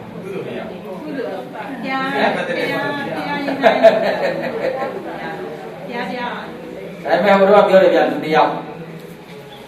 မျက်စိမမြင်ရတဲ့လူနဲ့မြင်ရတဲ့လူတစ်ယောက်လေပြောတယ်ဗျာမျက်စိမြင်ရတဲ့လူကမမြင်ရတဲ့လူကမြင်ရတဲ့လူကမမြင်ရတဲ့လူပြောတယ်ဒီကွာတဲ့မင်းကမျက်စိမမြင်ရတော့တဲ့ကောင်းတယ်ကွာတဲ့မင်းကအောက်ကိုနေသွားတာပေါ့တဲ့ငါမျက်စိမြင်ရတော့အိဋ္ဌာယုန်ဒီပါရင်တွေ့တဲ့အခါကျတော့ဗါလေနှစ်သက်စရာအာယုန်တွေပြီးတော့ငါမှနှစ်သက်ရတော့ဗါလေအာဟုတုနေတာပေါ့ကွာနော်အာဟုတုများတာပေါ့မင်းကမမြင်ရတော့အာဟုတုဗါလေနေတယ်ဒါနဲ့မမြင်ရတဲ့လူကဗာပြန်ပြောလဲဆိုတော့မင်းကမြင်ရတော့ကွာတဲ့အိဋ္ဌာယုန်တွေ့မှဒါပါတော့အချောလာတွေ့မှသာမင်းရပါလေအာဟုတုဖြစ်မှာတဲ့ငါကအတန်ကြားတိုင်းချောချောမချောချောအကုန်ချောနေတော့တာပဲအဲ့ဒါဘာဖြစ်လဲဆိုတော့သူကအာဟုတုကပါလေဟိုများတယ်သက်သွားတယ်အဲ့ဒါဟိုကတော့တကယ်ဖြစ်သက်စရာတွေ့မှသာမြင်ရတဲ့ဆိုအာဟုတုဖြစ်နေတယ်သူကတော့အတန်ကြားတာနဲ့ဘာဖြစ်နေလဲအဲ့ဒါဆိုတော့လည်းတစ်မျိုးပဲအဲ့ဒါကြောက်ပါပြီဘာကိုမြည်ဖြစ်သောစိတ်ကိုသက္ကုပ္ပဒါရကိုမြည်ဖြစ်သောစိတ်ဤသက္ကုကိုတန်ရောင်လိုက်ပြီးတော့နီးမိပြီးဆိုလိုက်ရင်သောတပဒါရကိုမြည်ဖြစ်သောစိတ်ဤသောတဝိညာဉ်စိတ်ဘာနာပဒါရကိုမြည်ဖြစ်သောစိတ်ဤအာနာပဝိညာဉ်စိတ်စေဝါဒါရကိုမြည်ဖြစ်သောစိတ်ဤစေဝါဝိညာဉ်စိတ်ဘာယတာရကိုမြည်ဖြစ်သောစိတ်ဤအာရဝိညာဉ်စိတ်အဲ့ဒါကမှီပြီးတော့ဖြစ်တယ်။ဘာလို့မှီလဲဆိုတော့ဆံရပတာရကိုမှီပြီးတော့ဖြစ်အမှီပြုပြီးတော့ဖြစ်တဲ့စိတ်တွေမလို့သက္ကုဝိညာဉ်သရဝကနာဝိညာဉ်လို့ခေါ်တယ်မှီဆိုတဲ့တကလုံးလေးမှတ်တာဒါအဓိကပေါ့နောက်တစ်ခါအရင်ကသက္ကောကာစီကာတန်တီအဲ့ဒီလိုသွားရမလားဗါလဲသက္ကောကာစီကာတန်တီသက္ကောကာစီကာတော့ဦးဇင်းတော်ပြီးသွားတယ်ဒါမှီရွေးဖြစ်တယ်နောက်မှီရွေးဖြစ်တယ်ဟောနောက်တစ်ခါတံပဋိစ္ဆာကာတန်တီတန်ကဗါလဲတံပဋိစ္ဆာတံပဋိစ္ဆာကြတော့ဗါလဲလက်ခံအဲ့ဒီအာယုံကိုဗါလဲပေါ်လာသမျှအာယုံကိုလက်ခံတာဗါလဲတံပဋိစ္ဆာ တံပရိသန်ဆိုလက်ခံတာကြတော့သူ့ကိုဘာလဲဆိုတော့မိပြီးတော့ဖြစ်တာမဟုတ်တော့ဘဲနဲ့လက်ခံခြင်းကိစ္စသိကြတာပါလေလက်ခံခြင်းကိစ္စသက္ကဝိညာဉ်စသော၅ပါးကယူအပ်ပြီးသောအာယုံကိုခံလင့်တကယ်လို့ဖြစ်ခြင်းကိစ္စကြောင့်လက်ခံတဲ့ကိစ္စ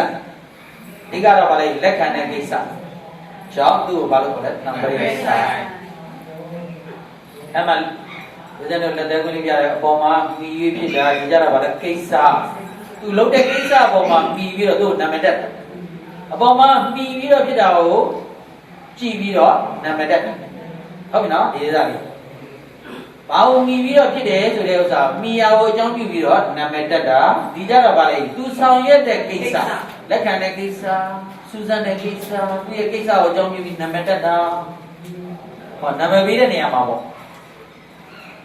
ဘာလို့ဆွဲမိပြီးတော့နာမည်ပေးတယ်လဲဘာလို့တာကိုကြည့်ပြီးတော့နာမည်ပေးတယ်လဲဟုတ်လားလောကလေအဲ့ဒီဘောကြည့်ပြီးတော့သက္ကဝိညာဉ်စသော၅ပါးကယူအပ်ပြီးသောအာယုံကိုပါလေလက်ခံတကယ်သူဖြစ်သောကြောင့်တံပရိစ္ဆာမနောဇနဝဆနှလုံးပေါက်ပြီးပါနေဝဆနှလုံးပေါက်ပြီးမြန်မာလေးလေးပြီးရှိအောင်လိုက်ခဲ့တာမနောမရရဝဆနှလုံးပေါက်ပြီးမရရနော်တံပရိစ္ဆာအဲ့တော့တံပရိစ္ဆာဆိုတာကလက်ခံခြင်းကိစ္စနောက်တစ်ခုကာကံတီတန်ပြီးတော့ပါလေတီအဲ့ဒီတံပရိစ္ဆာခံယူပြီးတဲ့အာယုံ၅ပါးကိုကောင်းစွာစုံစမ်းတတ်သောကိစ္စကြောင့်တန်တိရဏစေ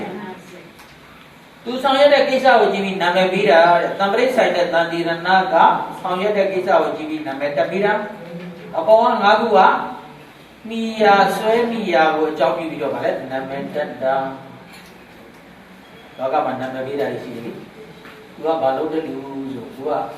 ဆောက်ဦးတွေဆောက်တဲ့လူဆိုတော့သူ့ကိုဘာလုပ်ပေးလဲအင်ဂျင်နီယာဒါဘာကိုကြည့်ပေးတာကိစ္စကိုကြည့်ပေးတာတော့ဘာကိုကြည့်ပေးတာလဲကိစ္စကိုကြည့်ပြီးတော့ပေးတာသူကတော့အစီကုသနေတယ်နော်သူ့ဘာလုပ်ပေးလိုက်လဲဆရာဝန်လို့နာမည်ပေးတယ်ဆေးဆရာအဲ့ဒါဘာကိုကြည့်ပေးတာကိစ္စကိုကြည့်ပြီးဆွဲပြီးတော့ကြည့်တယ်ဆိုတာကတော့သဘောပြောမယ်ဆိုလို့ရှိရင်ဒါပါတော့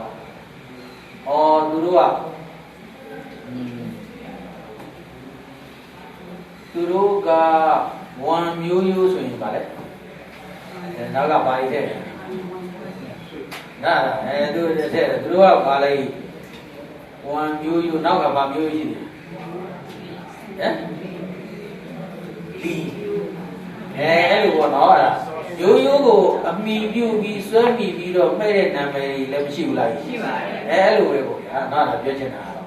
ရိုးရိုးတွေကိုဆွဲပြီးတော့ဆွဲမိပြီးတော့မဲ့တဲ့နာမည်ကြီးအဲ့ဒါကိုဆွဲပြီးဗမာရီလည်းလိုက်ခဲ့တယ်လားဥရောပမဲ့တဲ့နာမည်ကြီးလေနောက်ကဘာလဲဆိုတော့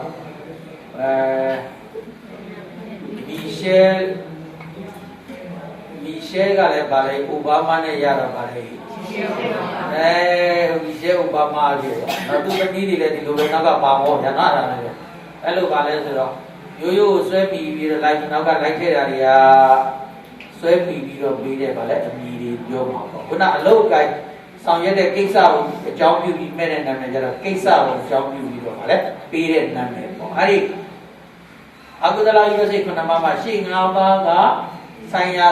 ကိုဆွဲပြီးဖြစ်တဲ့အတွက်ကြောင့်မလို့ရတဲ့နာမည်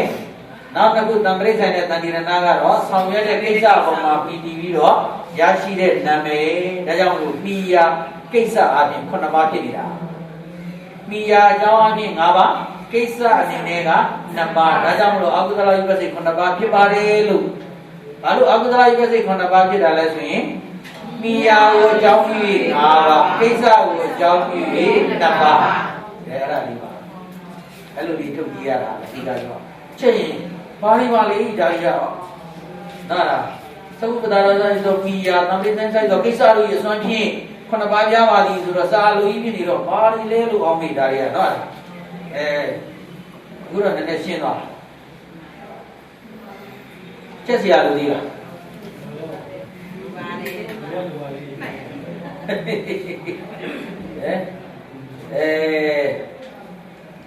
ေ ဘာလဲဆိုတော့ဒီကကြတော့ဇာရီရလဲဘာလဲဆိုတော့သဘောပေါက်သွားလို့ရှိရင်လေဘာမှကြက်เสียမှတ်เสียမလိုတာလည်းရှိတယ်သဘောမပေါက်ရင်လည်းဘာမှကြက်လို့မရတာလည်းရှိတယ်နော်အဲ့ဒါသူကြီးမှာလည်းဆိုပြီးတော့မာညဝါခေါ်တာပေါ့ရမိုက်ဒီပဋ္ဌာန်းဒီနော်အဲ့ဒီရမိုက်ပဋ္ဌာန်းဆိုရင်ပြီးတော့မာကျမ်းစာရလဲစူစီရမလို့မရလဲစူစီရမလို့တဲ့ဟာလေရလဲစူစီရမလို့မရလဲစူစီရမရတော့ဘာမှလည်းစူစီရမရှိဘူးရတော့လေသဘောပေါက်သွားရင်လေစူစီရမလို့တော့အောင်လို့ကပါလေကိစ္စပြီးသွားအဲ့လိုရှိပြီးတော့မာရသဘောကြီးဒါနားလည်းသိချင်နည်းနည်းတော့တောက်ပြီးအောင်တော့ပတ်နော်နားလည်းတော့ကျန်တာလည်းတော့ကြပြီးသွားနော်ကဲခုတော့မိယာကိုဆွဲပြီးဖြစ်တာဘယ်နှပါကိစ္စကိုအကြောင်းကြီးဖြစ်တာကဒါကြောင့်မလို့အကုသလကြီးပဲဒါပဲဟုတ်လားမိယာကိုအကြောင်းကြီး၅ပါကိစ္စကိုအကြောင်းကြီးအဲ့ဒါသကုသတိတော်မိယာသံတိစံဆိုင်တော်ကိစ္စလေးစမ်းဖြင့်အကုသလကြီးပဲစိတ်ခွန်ပါပြားပါသည်လို့နော်ရေးတယ်ဗျဒါတွေကဒီလောက်ဆိုသဘောပေါက်ပါတယ်သဘောပေါက်လိုက်သဘောပါရလားပါပါသဘောပါပါညနော်ဒီကကြောတော့သဘောပဲနားသဘောကြဟောအဲ့ဒီကသက္ခုဝိညာဉ်သက္ခုလေးရဲ့တလုံးချင်းလေးကိုပြောရင်ဒီကာဆိုတဲ့အတိုင်းအစိတ်သွားမှာပေါ့နော်တကယ်ကိုပါလဲဆိုတော့ analyze လုပ်တာလေတစ်ခုချင်းကိုအဲ့ဒါအကားနဲ့ analyze လိုက်လုပ်တာအဲ့ဒါတီကာပဲနော်တီကာရဲ့သဘောစက္ခုလို့ပြောတယ်စက္ခုဆိုတာဘာလဲဟိစက္ခုဆိုတာဘာလဲဆိုတော့စက္ခုပဒါရဆိုတဲ့မျက်စိအကြည့်တက်ကြီးကိုပြောတာအဲ့ဒီအကြည့်တက်လေးဘယ်မှာရှိမျက်နှာဝင်ရဲ့အလေတန်ကောင်းပမာဏရှိတဲ့အကြည့်တက်လေးကိုစက္ခုပဒါရလို့ခေါ်တယ်အဲ့ဒီစက္ခုပဒါရလေးကိုပဲစက္ခုလို့ပြောတာဟိတကယ်အတိအကျပြောအဲ့ဒါကိုပြောမှာဒါပေမဲ့လူတွေကတော့တာမန်လောကမှာမျက်စိလို့ပြောလိုက်ရင်စက္ခုမျက်စိလို့ပြောလိုက်ရင်တော့ဘာကြီးတစ်လုံးလုံးသွားမြင်လဲမျက်လုံးနော်မျက်လုံးကြီးတစ်လုံးလုံးအတိုက်ကောအဖြူကောအဲ့ဒါအကုန်လုံးမျက်ခွန်နေမျက်ရည်တွေဘာတွေနဲ့အကုန်လုံးပိုင်းခြားရတဲ့ဘာကြီးတစ်ခုလုံးသွားမြင်ကြလဲမျက်လုံးလို့စက္ခုလို့သွားမြင်ကြတယ်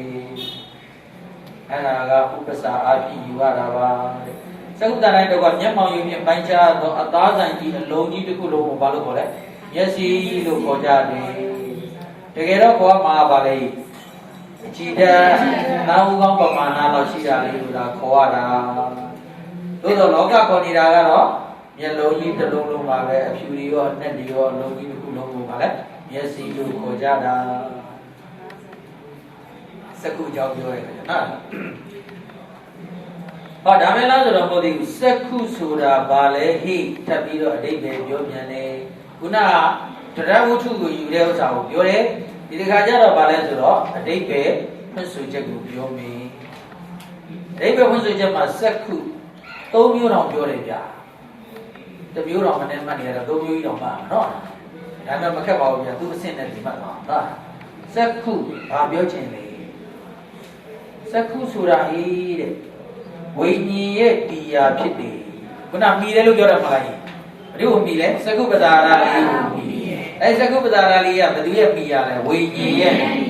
ယဉ်ပြီးစိတ်ရဲ့မိရပေါ့ဘာရဲ့မိရလဲ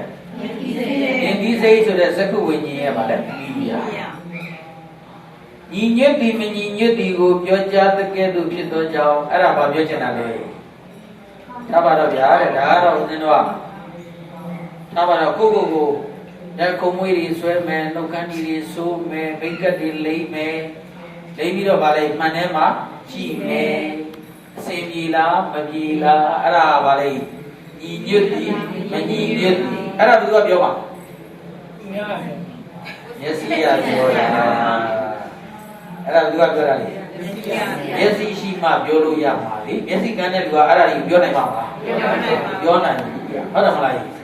အဲ့ဒါဘယ်သူကပြောတာစက္ခုပဒါရကောင်းမှပြောနိုင်တာဗျာစက္ခုပဒါရမကောင်းရင် ပြောနိုင်ဘူးမျက်စိမွဲတဲ့လူကိုယ့်ကနှခမ်းကြီးတွေဆိုရတာ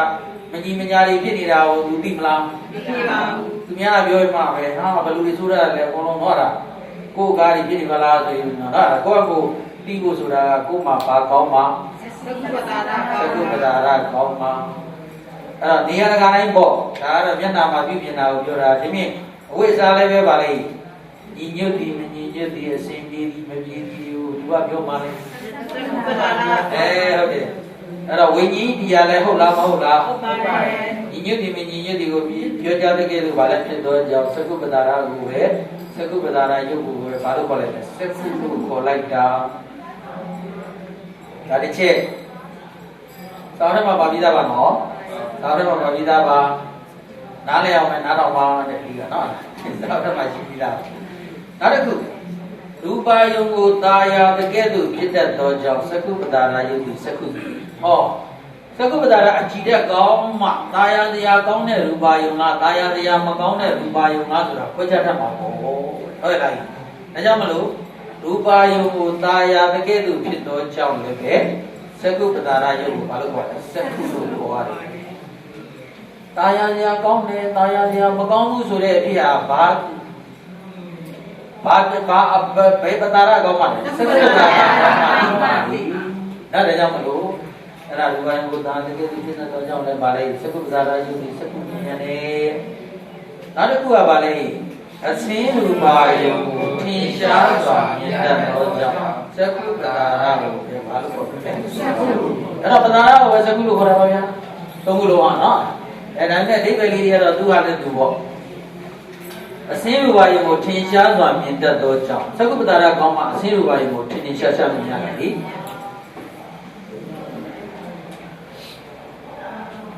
ရုပ်စင်းရူပါယုံကိုထင်ရှားမမြင်ရဘူးလေအဲ့တော့သက္ကုကိုဖွင့်ဆိုတဲ့အဓိပ္ပာယ်ဘယ်နှမျိုးလဲ၃မျိုးအစင်းရူပါယုံကိုထင်ရှားစွာမြင်တတ်သောကြောင့်လည်းသက္ကုပ္ပတာရယုံကိုသက္ကုလို့ခေါ်တယ်ရူပါယုံကိုတာယာတကယ်လို့ဖြစ်သောကြောင့်လည်းသက္ကုပ္ပတာရယုံကိုသက္ကုလို့ခေါ်တယ်ဝိညာဉ်တရားလည်းဟုတ်တယ်ညီညွတ်တယ်မညီညွတ်တယ်လည်းပြောကြတယ်ဖြစ်တဲ့အတွက်ကြောင့်လို့သက္ကုပ္ပတာရယုံကိုပဲသက္ကုလို့ခေါ်ပါတယ်ဘယ်နှမျိုးဖွင့်ဆိုလဲ၃မျိုးအဲ့ဒါလေးလည်းကိုယ်ကစာကြည့်ရတာစာဘာလဲဆိုတော့ဒီစာကိုကြည့်ဖတ်ပြီးတော့ဘာလဲဆိုတော့တွေးပြီးတော့နော်စဉ်းစားပြီးတော့အရသာပေါ်တဲ့တိအောင်တွေးရဒါစာကိုဖတ်တယ်ဆိုတာဟုတ်ပြီနော်ဒီကကြောကဘာလဲအရသာပေါ်တဲ့တိအောင်ကြည့်မယ်တွေးမယ်ဒါအဲ့ဒါမှအရသာပေါ်ထွက်တာဒါဆိုအရသာမပေါ်ထွက်ဘူးတချို့စားတွေကကြာလေးဝါမှာပါလေအရသာပေါ်တယ်အတင်းပြူချလိုက်ပါလေအရသာမပေါ်ဘူးဒီကကြောကတော့ပါလေညက်ဝါမှာညက်ဝါမယ်အဲ့ဒါမှအရသာပါလေအရသာပေါ်မယ်ကဲဆက်ဝါကြအောင်နည်းနည်းသွားလိုက်နော်လာပြီစက်ခုပြီးတော့ဗာလာမလိုက်ဘောတာဘာနာလူလာနော်စင်ရဒီကကြောလေဒီကကြောဆိုတဲ့အတိုင်းပါလေအသေးစိတ်ပဲတစ်ခုချင်းကိုဗာလဲအသေးစိတ်ပြီးတော့သွားမယ်သောတာကိုသွားမယ်သောတာဆိုတာဗာလဲဒီသူလည်းပဲကြားစိတ်ဝိညာဉ်ကြီးဗာလဲတရားဖြစ်ပြီးအတန်ကိုဗာလဲကြားတတ်သောကြောင့်သောတာပတာရယုတ်ကိုပဲသောတာလို့ခေါ်တယ်ဟောတခုသိရခုနစက္ခုကိုသိရင်သူကအသာလေးဗာလဲဆိုတော့ဟိုတင်းလှုပ်သွားရုံပဲမိမိထည့်သွားရုံဝိညာဉ်တရားလဲဗာလဲဟုတ်တယ်အဲ့ဒီသောတာပတာရဆိုတဲ့နာကြည့်တဲ့ကောင်းမှဘာကိုကြားအတန်ကိုကြားတယ်ဒါကြောင့်မို့အတန်ကိုကြားတတ်သောကြောင့်လဲသောတာပတာရယုတ်ဒီသောတာမိပါသည်စက္ခုတခုသိဖြည့်သွားရုံပဲဗျာနော်အဲ့စားတော့အဲ့လိုပဲတဏှာမှာကြည်ညက်ဝါထားလိုက်လို့ရှိရင်နော်ဗာလဲသိသွားပြီနော်စားဖို့သွားရုံပဲသူကြတော့တစ်မျိုးပဲလားဒါသူကြတော့ဗာလဲတစ်မျိုးပဲလားကာဏကြတော့ဗာလဲလေခန္ဓာယုံကိုယူတတ်သောကြောင့်အနတ်ပေါ့ခန္ဓာယုံတော့ဗာလဲအနတ်ကိုယူတတ်သောကြောင့်သူလည်းဝိညာဉ်တရားပြည့်လည်းပြောနိုင်တာပဲနော်လားအနတ်ကိုယူတတ်သောကြောင့်ခန္ဓာယုံကိုယူတတ်သောကြောင့်ခန္ဓာပတာရယုတ်ဒီဗာလဲခန္ဓာမိပါသည် ဒါကဏ္ဍပဒါရယုတ်ဒီဗာလဲခန္ဓာမိပါသည်ခန္ဓာယုံကြတဲ့ဗာလေအနတ်ကိုယူတတ်သောကြောင့်ခန္ဓာသူကမှန်တော့ထည့်ရမှာဗျဝိညာဉ်တရားဖြစ်၍ခန္ဓာယုံကိုယူတတ်သောကြောင့်ခန္ဓာပဒါရယုတ်ဒီခန္ဓာမိပါသည်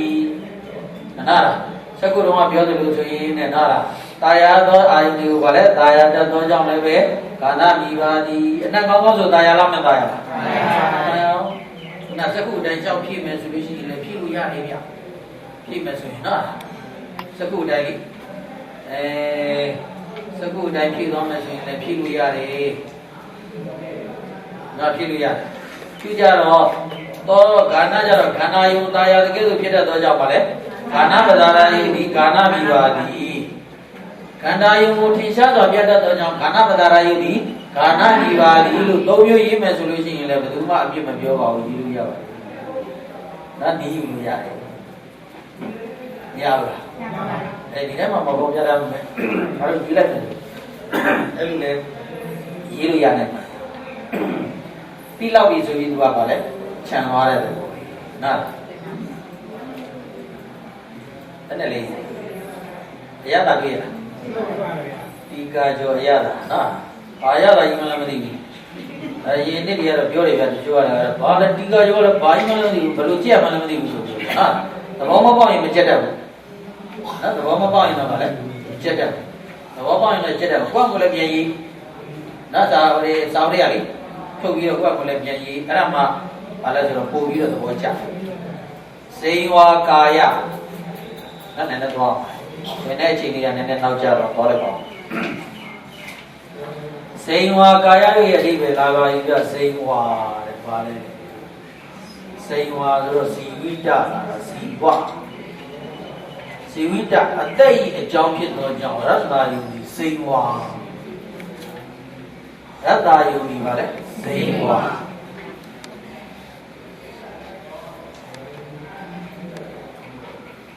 နာရတ္တာယုန်ကိုဘာလို့ခေါ်လဲစေဝါဇီဝိတအသက်ဤအကြောင်းဖြစ်သောကြောင့်ဒါတော့အစာအာဟာရနဲ့ဆိုင်တာပေါ့ဗျာအစာနဲ့ဆိုင်လာပြီဆိုတော့ဦးဇင်းတို့ကတကယ်အသက်ကိုထောက်ပံ့ပေးနေတာဘာလဲဆိုတော့အာဟာရနော်အာဟာရအစာနော်ဒါကြောင့်မလို့ပါလဲဆိုတော့စိန်ဝါရှာနော်စိန်ဝါပါလဲရှာ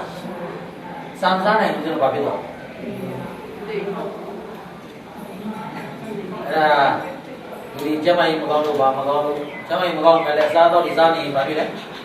သက်ရှိအောင်ပါအစာမဝင်တော့ဘူးတဲ့ဆိုရင်ဘာဖြစ်လဲဟုတ်တော့ပါအသက်ရကြောင်းနောက်တော့အသက်ရအဓိကကြဒါဇီဝိတအသိအကြောင်းဖြစ်သောကြောင့်စိတ်အရတ္တယုံကိုဘာလို့ခေါ်လဲစိတ်နဲ့ထိုရတ္တယုံ၌ယွတ်တိဖြစ်၍အဲ့ဒီဇီဝိတဆိုတဲ့ဇီဝိတဖြစ်သောရတ္တယုံကိုခေါ်တတ်သောကြောင့်ဇိဝါပဒါရကိုပဲဇိဝါလို့ခေါ်ပါသည်ဒီကတော့ဇိဝါပဒါရဒီပါလဲဇိဝါအဲ့မှာသူကဖြည့်ရတာပေါ့ရတ္တယုံ၌ယွတ်တိဖြစ်၍ဒီတို့ဒီပါလဲဆိုတော့စေဝါပဒါရဆိုတာဘာဝင်ညွတ်စားပြီးလို့ဝါနေတော့ဟုတ်တယ်ဗျအဲ့ဒါစားလာပြီဆိုလို့ရှိရင်တော့စေဝါပဒါရဘယ်ကိုညွတ်နေပြီလဲဆိုရင်ဒီကဲတစ်တာစီညွတ်နေမယ်ဒါလားစားစရာတောက်စရာထည့်ထားတဲ့ဘီလူစီနော်လားကြောင်ရင်ကြီးပါလဲညွတ်နေပြီဒါလားစေဝါပဒါရလေနည်းနည်းစားလာပြီဆိုရင်ပါလဲညက်နေထိုဇီဝိတဖြစ်သောရတ္တယုံကိုခေါ်တတ်သောကြောင့်အမေရတ္တယုံကိုခေါ်တာဘူးတဲ့လေစေဝါပဒါရစားကြပါပြီအမေကျွတ်ဆိုလို့ရှိရင်ကွန်စားနေကြဆက်လေးတောက်နေကြလူလေအမေသမင်းစားပြီးအမေရှာရီကဘာဖြစ်လဲချင်းကိုရလေးတရားပြီးပါဦးဘာခေါ်နေလဲကိုရအောင်ခေါ်နေဆက်လေးဒီတစ်ခွာနှစ်ခွာလောက်တောင်းလိုက်အောင်ဆက်လေးဒီနားလားဘာခေါ်နေလဲဆက်လေးကိုလည်းခေါ်နေရတာစိန်ဝါပဒါရတော့ခေါ်တာပဲအစာအာဟာရတွေရောခေါ်တာပဲဒါကြတော့အချူလေးစားကြည့်အချူလေးစားနေရတာအချင်းလေးကိုပါလဲစားကြည့်ပြန်တယ်ဘယ်သူကခေါ်တာစိန်ဝါပဒါရခေါ်တာဗျာနားလားအချင်းလေးတွေများစားမိနေပြန်တော့ဘာလေးကိုခေါ်ပြန်အချူလေးကိုခေါ်ခြင်းနေပြန်ရောနားလားအချူချင်းတွေများတော့လည်းပဲအငံလေး cái chào liu vào đấy ra thì có nhà rồi sống cho khó nào mà đó là chỉ là bây giờ là tại vì vào đấy khó đã tôi chọn sinh hoa bên đó rồi vào lúc rồi sinh hoa lúc vào đấy cái kaya li kaya là gì rồi cái đó kaya bên đó chỉ ra đi khăn nào cũng đi kaya nó nhớ sao vậy kayaရဲ့အကြောင်းပြောထားတဲ့နေရာမှာဒီခန္ဓာကိုယ်အကြောင်းပြောတာပေါ့နော်ကာယဒီခန္ဓာကိုယ်ကမှလည်းဆက်စုပ်အပ်သောအာဟုတုတရားတို့ရဲ့တရားဖြစ်တယ်ဒီခန္ဓာကိုအကြောင်းပြုပြီးတော့ဒီခန္ဓာနဲ့ပတ်သက်ပြီးဘာတွေဖြစ်ဖြစ်လာအာဟုတုဘာတွေဖြစ်တယ်အာဟုတုအဲ့တော့ကုသိုလ်နဲ့အကုသိုလ်ဘာတွေဖြစ်နေတယ်လဲလို့ကိုယ်စမ်းစစ်ကြည့်ဒီခန္ဓာနဲ့ပတ်သက်ပြီးတော့ကြာနာနာလေးပြင်စီပြီးမှန်တဲ့ကြည့်ကိုတဲဟုတ်ပါလားမဆိုးသေးပါလားဆိုပြီးတော့ဒီလိုဖြစ်ရင်ပါပဲလေဟုတ်တော့မလားငါကစပင်းကြီးလည်းဖြူနေပြီဖြူရတော့များနေပါလားဆိုစိတ်ညစ်သွားတာရောမရှိဘူးလားရှိပါတယ်စိတ်ညစ်သွားပြန်တာလည်းပါပဲလေခန္ဓာနဲ့ပတ်သက်လို့ဖြစ်နေတာနော်ရတဲ့ဒီခန္ဓာကိုနှစ်သက်လို့ပဲဖြစ်ဖြစ်မနှစ်သက်လို့ပဲဖြစ်ပေါ်လာတဲ့တရားတွေအကုသိုလ်တွေကလည်းပါလေအများကြီးပါပဲနော်မိမိခန္ဓာရင်လားတဲ့မဟုတ်ဘူးသူတော်ဘာခန္ဓာကိုကြည့်ပြီးတော့နော်အကုသိုလ်တွေဒုဘွားကြရည်ဖြစ်တယ်ဒါကြောင့်မို့ဆက်စွားကုန်သောအကုသိုလ်တရားတွေရဲ့တရားတွေတော့ကာယပဒါရရဲ့ကာယကိုဝါခြင်းဖြစ်ပါလေအကောင်းမဖွင့်တာဟုတ်ပြနောက်တစ်ခုလည်းပဲကာယပဒါရနဲ့တကောဆက်စုပ်အပ်သောဆံစားရှိသည်တရားဖြစ်သောကြောင့်ကာယပဒါရယုတ်ဒီကာယဆံစားရှိသည်ဆိုတော့အရိမသမင်ကာယေကေသာလောမန္တခဒန္တာသသောမန္တနာရုအဋ္ဌိနေနဝဂါရယကနတိနောမငါပိယကံသောတကောရတာလေသာမင်မွေးချင်းခြေတဲ့လက်တဲ့နာရဆက်ရေထူရေပါအတာပါလေအယိုးအကျော်ယူရင်းချင်းစီနောက်ပိုင်းကလေးသားတွေအကုန်လုံးသွား32ခုတည်းသား32ခုတည်းသားကြည့်ဘူးလားစားရမဖတ်တာလား32ခုတည်းသားပြအောင်မယ်32ခုတည်းသားရှိတယ်ဒီထဲမှာနော်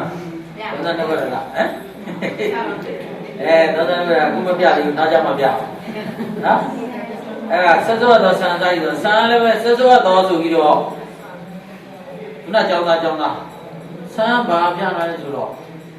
နိုင်ငံညာကောင်မလေးတယောက်ရဲ့ပွေးပွေးကောက်ကောက်ဆံမင်းလေးဟာမြို့စားဒီဥစ္စာဆက်စုပ်ဝယ်မဟုတ်ဘူးပါလို့မြို့စားတာဘာလဲနှစ်လိုပဲဖြစ်သွားမယ်သူစပယ်ရဆိုတော့သူအဲ့လိုဖြစ်ဟိုတဲ့ဆံမင်းကိုဖြတ်ထားတဲ့ဆံမင်းလေးလေကျဲပြက်နေတဲ့ဟိုအဲ့လိုဆံမင်းလေးကိုအဲ့ဒါလောက်ပါသူကကောင်မလေးရဲ့ခေါင်းကိုတော့ရိုက်တာဆိုတော့အဲ့ကောင်မလေးခေါင်းကတွတ်လေးလေးနဲ့ဆိုတော့အဲ့မှာသူကအတာအာဒီနဝမဖြစ်ပဲနဲ့ပါလေအတာဖြစ်နေမှာအဲ့ဒါဤဆံမင်းတော့မရဘူးတော့တတ်ပါလေဖြတ်ထားတဲ့ဟိုစံမင်းတွေနားလာလက်သေးကလည်းဟုတ်တယ်သူကကမလေးတရားတွေလက်သေးလေးသွားရိုက်တာလက်သေးလေးကလည်းပါလဲဆိုတော့တတဖတ်တာလူတွေနားမဲတာလည်းမရသေးဘူးဖြတ်ထားတဲ့လက်သေးကိုယူရမယ်နော်ဟိုနေ့ပြီးတော့ကျန်တာတွေကတော့ဟိုနေ့ဖြစ်ပါတယ်ကျန်တာတွေတော့အဆုပ်တွေနှလုံးတွေသေးရိုက်ထားတာတော့ပြီးပြီမှာအဲ့ဒါစံမင်းနဲ့လက်သေးမှာကျတော့သူ့ဥစ္စာနော်အလှပဖြစ်နေတာနော်ဆက်စုပ်ွယ်မဖြစ်ဘူးဖြစ်ဒီမဲ့ဆက်စုပ်ွယ်ပါလေစံစားရှိတယ်လို့ဒီတရားပြီးတော့နော်ဒီလေဘလုံးမှာခွဲချမ်းစိတ်ပြကြီးလိုက်လို့ရှိရင်ဟောနှစ်သက်စရာတွေပါလေရှိနော်ဆက်စုပ်စရာတည်တယ်အဲ့ဒီဆက်စုပ်စရာတွေရဲ့တရားဖြစ်သောကြောင့်အဲ့ဒီကာယပဒါရယုတ်တွေပါလေကာယခေါ်လိုက်တာ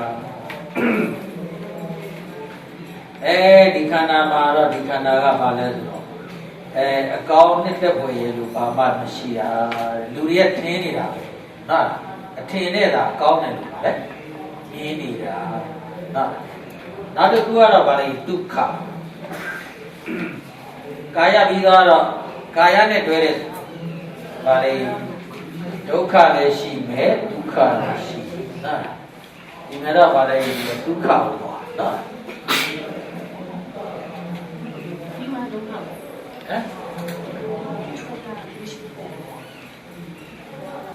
သူကဘာပြောတယ်လဲဟိ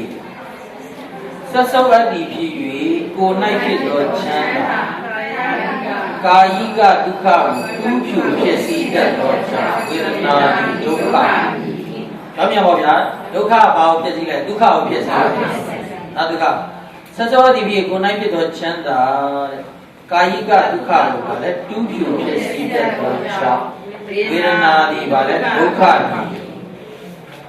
ဒုက္ခကိုဖြစ်စေတာဘာပဲလဲဒုက္ခ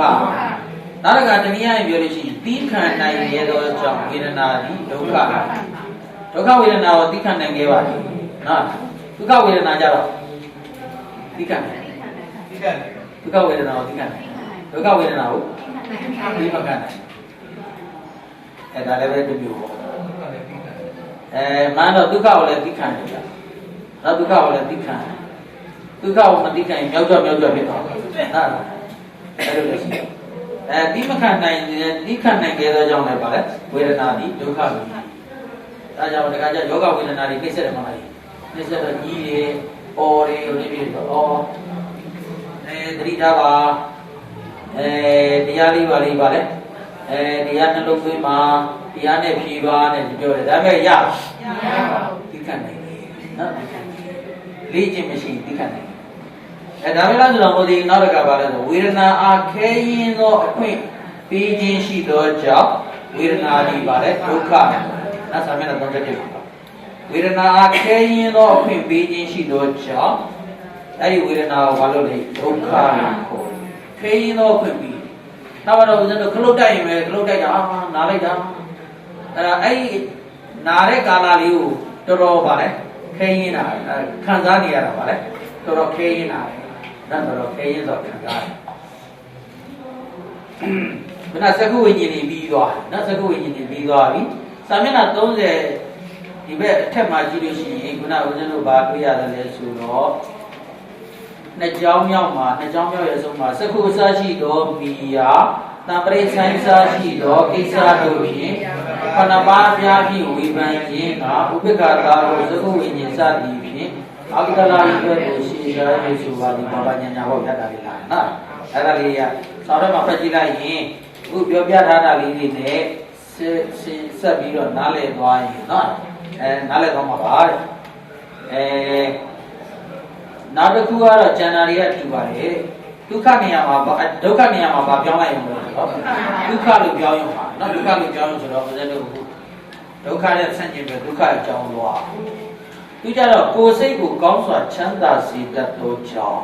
ဒုက္ခရောကိုယ်စိတ်တွေကိုပါလေဒီရဲ့ကိုယ်စိတ်ကိုကောင်းစွာချမ်းသာစေတတ်သောကြောင့်ဝေဒနာကိုဘာလို့ခေါ်လဲဒုက္ခလို့ခေါ်တယ်ဒုက္ခကတော့ပါလေကိုယ်စိတ်ကိုချမ်းသာစေအဲ့တခုကဘာလဲဆိုတော့ကောင်းစွာကိုယ်စိတ်ကျင်နာခြင်းကိုတူးဖြူတတ်တဲ့ကြောင့်ကျင်နာတယ်ရပ်ပင်းနဲ့ကျင်နာကနာကျင်တာ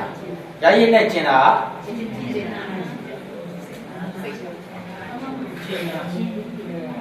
တာဘောမြေတာဘောဥပ္ပမြဖွင့်တတ်တယ်ဒါတော့ဖွင့်ဆိုတာတာပဲနားလားကျင်နာနာနော်ဒီလိုနော်ကျင်နာနာရှိတယ်မြေတာဘောဆိုလို့ဒီတရုတ်ပြည်တော့တရုတ်ပြည်မဟာယာနဘုန်းကြီးကမဟာကရုဏာမြတ်စွာဘုရားရှင်ရဲ့မဟာကရုဏာတက်ကိုပေါ်အောင်တော်တော်သို့ခေါ်တယ်သူတို့ကလေမြတ်စွာဘုရားရဲ့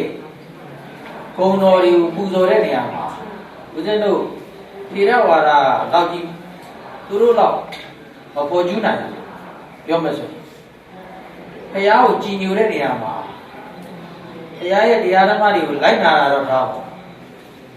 ကြည်ညိုဘုရားကိုကြည်ညိုတဲ့နေရာမှာတော့သူတို့အစံပဲဗျတနေ့ကုန်ဘုရားရှိခိုးမနေ့လည်းရှိခိုးမနေ့စောကြီးလည်းရှိခိုးမနေ့ညနေ့တော့ကြောက်ကိုရှိခိုးတာပဲဘုရားကောင်းတော်ကြီးလေသူတို့ရွတ်တယ်မလားပူဇော်တယ်မလားသူတို့အတန်နေတန်သားတွေနဲ့ဆိုနေတာဘုရားကောင်းတော်ကြီးတနေ့ကုန်ပဲတညလုံးပဲတော့ဒါဓမ္မနဲ့လောလို့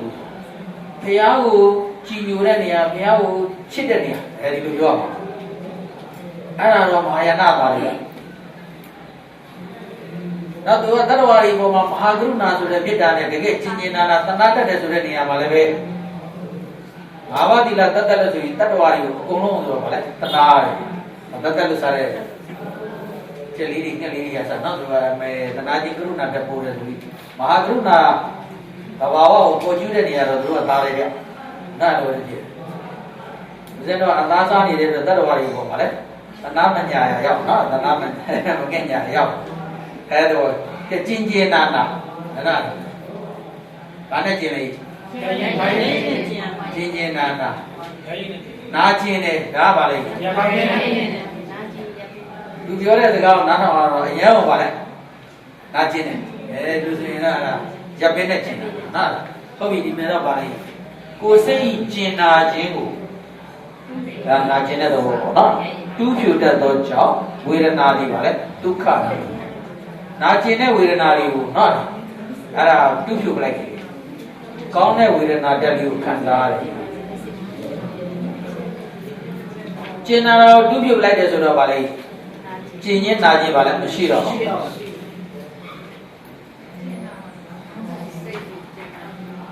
စိတ်လေကိုယ်စိတ်ကျင်နာခြင်းဆိုကိုယ်စိတ်မခံမရနိုင်ဖြစ်တာပေါ့နာကျင်နေတာကိုပြောတာမှန်တော့နာကျင်လို့ရမှာကျင်နာဖြစ်တယ်ဒါပေမဲ့တပ်ပုံတီးတဲ့လူကသဘောပေါက်တယ်ပေါ့နော်ရရင်နဲ့လားရပင်းနဲ့လားနော်သွားပြီးရေးတဲ့ကလည်းမမနဲ့ပေါ့အရန်ကိုချင်းချင်းနာနာကြည့်ပါတယ်ဆိုတော့ရိုက်ပင်းနဲ့သွားကြည့်လိုက်ရင်တော့အဲ့ဒါမှားတော့မှာပေါ့ကဲနောက်တစ်ခုကပါတယ်လေချမ်းသာသည်ဖြင့်ဒိဋ္ဌံအသောကြောင့်ဝေဒနာသည်ဒုက္ခချမ်းသာသည်ဖြင့်ဒိဋ္ဌံခုနကဆင်းရဲသည်ဖြင့်ပါလေဒိဋ္ဌံနိုင်ခဲ့အသိခံနိုင်ဒီကကြတော့ပါလေဝေဒနာအားလွယ်သောအခွင့်ပြီးခြင်းကြောင့်လွယ်တဲ့အခွင့်ဒုက္ခဝေဒနာလေးခံစားရတာလွယ်တာဒုက္ခကြတော့ပါလေမသက်တာဒီကလေးကြတော့ပါလေဆိုတော့ကာကွယ်စီထုတ်ခါမယ်ဆိုတော့ဘာခံရမှာလဲတခါဝေဒနာဘယ်လိုရပိတ်ကြည့်ပြီးတော့ခံနော်ကာကွယ်စီထုတ်ခါငယ်ငယ်လေးကကြောက်တာအခုလည်းကြောက်တာအခုလည်းပြီးဖို့စစ်မယ်ဆိုတော့ငါလက်မောင်းယူထိုးမှဆိုဟာဘာပဲဖြစ်ကလေးတို့ကလည်းကြောက်တယ်လို့အခုလည်းပါလေကြောက်တာပဲဗျာနော်အဲ့ဒါပဲဖြစ်တာအဲ့ဒါဟိုမဲကိုရီးယားကနှိပ်တဲ့စက်ဒီပေါ်မှာဟိုမဲဇိမ်ကြပါလေသွားပြီးတော့ပလက်လန်သူကအောက်ကနေနှိပ်ပေးနေတယ်ဆိုတော့အဲ့ဒါဘာဖြစ်လဲလွယ်တော့ဖြစ်ဖို့စိတ်ကြတာပဲဆိုတာတော့လားမင်းအဲ့ဒါစက်ပေါ်မှာသွားပြက်ပြီးတော့ကလေးနှိပ်ခံနေတာပါလားနော်အဲ့ဒါဝေဒနာပါလေလွယ်တော့ဖြစ်ဖို့ပြီးတော့ကြောင်းနော်စိတ်လုံးကြသေးတယ်အမလီဘာဖြစ်သေးတယ်နော်အဲ့ဒါတော့ဒုက္ခရဲ့သဘောပေါ့ဗျာတဲ့နော်အဲ့တော့ဦးဇင်းတို့ကဘာတွေပြီးသွားပြီလဲဒုက္ခတွေပြီးသွားပြီဒါပေမဲ့အာယစိတ်ကလည်းကျေပြန့်နေပြီအာယစိတ်ကမှဘာလဲဆိုတော့ကျေပြန့်သွားကြရရှိသေးတယ်နော်ကဲပါပြီခဏနားလိုက်ပါဦးနော်အားကချင်းစနေခဏတစ်ချိန်နားလိုက်ပါ